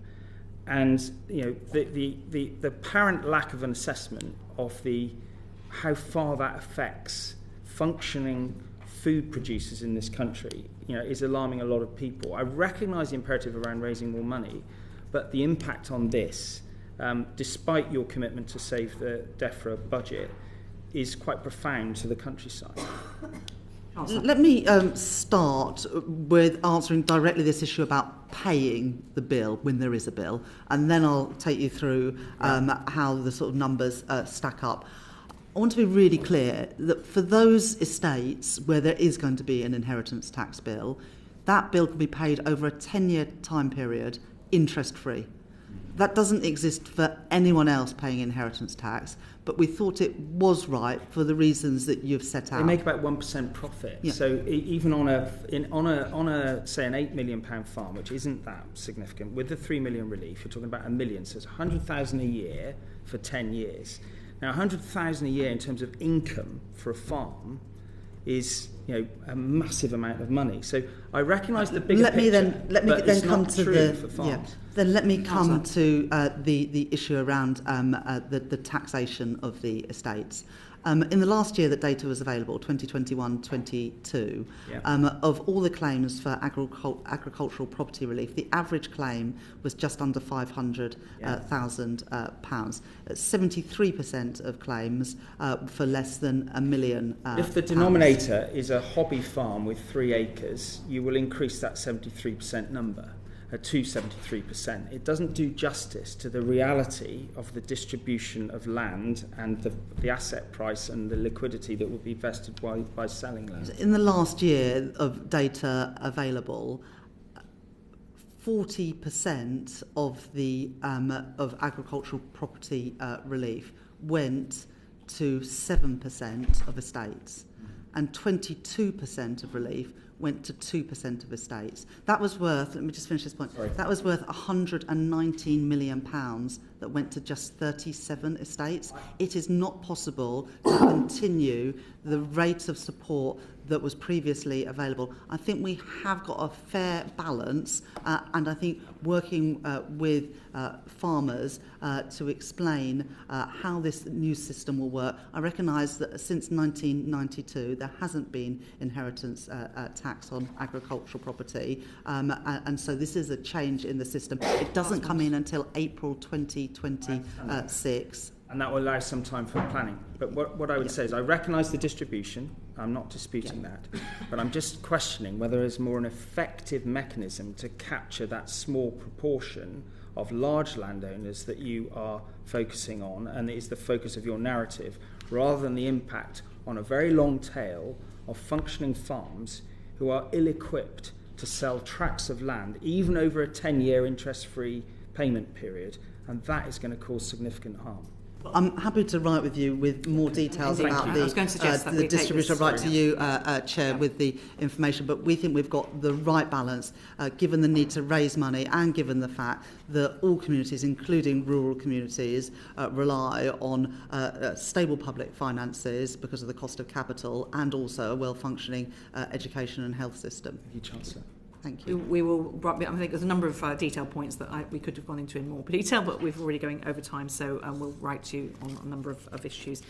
Lucy Rigby. A very quick question, Chancellor. I wanted to get to the data point, because I'm conscious that in the budget we talk about the better use of data sharing across departments. So my question is just how important is that to you? Presumably you see benefits in it, but how important is it to you, and what level of priority would you give it?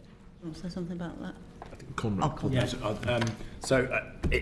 The short answer is it is very important. So one of the things that we've announced in the budget is the creation of a national data library to allow access in a kind of simple, ethical and secure way for public sector data assets to give researchers and businesses kind of insights into what that data can demonstrate to them. That's really important for all of the kinds of things that we were talking about before, about doing proper evaluation of the impact of public policies. And that is a resource which is like at present underused, which in the National Data Library we can kind of get much more out of and help improve productivity both in public services and the private sector in future. I'm really interested as well in the possibility of targeting economic support to households, which presumably greater data sharing allows as well. That sort of thing is exactly the sort of thing that you could be able to do if you can get this right.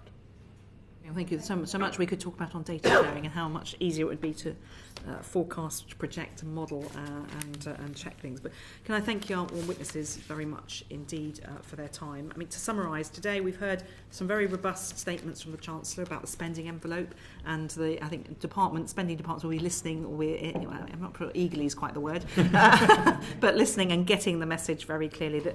And also that the Chancellor believes that her economic plan will surpass the OBR's forecast for economic growth, so we'll be holding her to account on that. We also heard that the UK will continue to be an open global trading partner, and we will be a global advocate for free trade, and that was obviously in particular in light of the recent election of President Trump in America. And the Chancellor has been very clear that she will not conduct another large fiscal event in this Parliament, in this reset in this Parliament. So, but you also have promised, Chancellor, that you will come in front of us more than just at fiscal events. So we look forward to nailing down with you.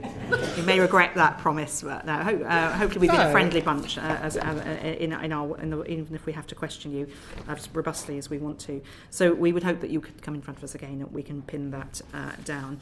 And also we've heard very clearly from the Chancellor that some departments will need to stop doing some things in order to make sure that the budget's balanced. And I'm sure my colleagues chairing other select committees will be looking to tackle their respective departments on these points in detail.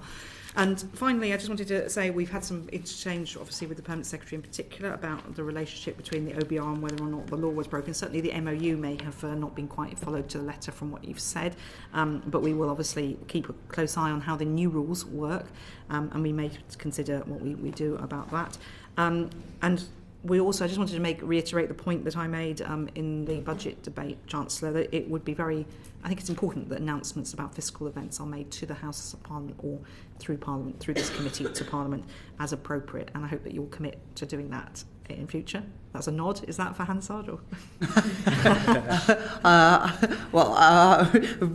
I think that we did make the budget announcements in the budget. I think it was important in terms of the fiscal rules to indicate to markets how the investment and stability rules would work. But even those, the measure we were using, the time frame to meeting our rules, all of that was announced to Parliament. Okay, well, there were some, we can get into, I'm not going to get into detail about some of the other announcements made by other members of the government, but I think the point has been made, and we look forward to seeing the Chancellor and officials again. I believe we're going to be doing some future work on the work of the Treasury. It looks like we're going to Darlington. We're being tempted to go to Northampton as well. And clearly there's a bid to have another Treasury outlet where King John relocated the Treasury to in 1205. So there's a future growth bid for you, Chancellor. But can I thank our witnesses very much indeed for their time. Thank you. Order. Thank you.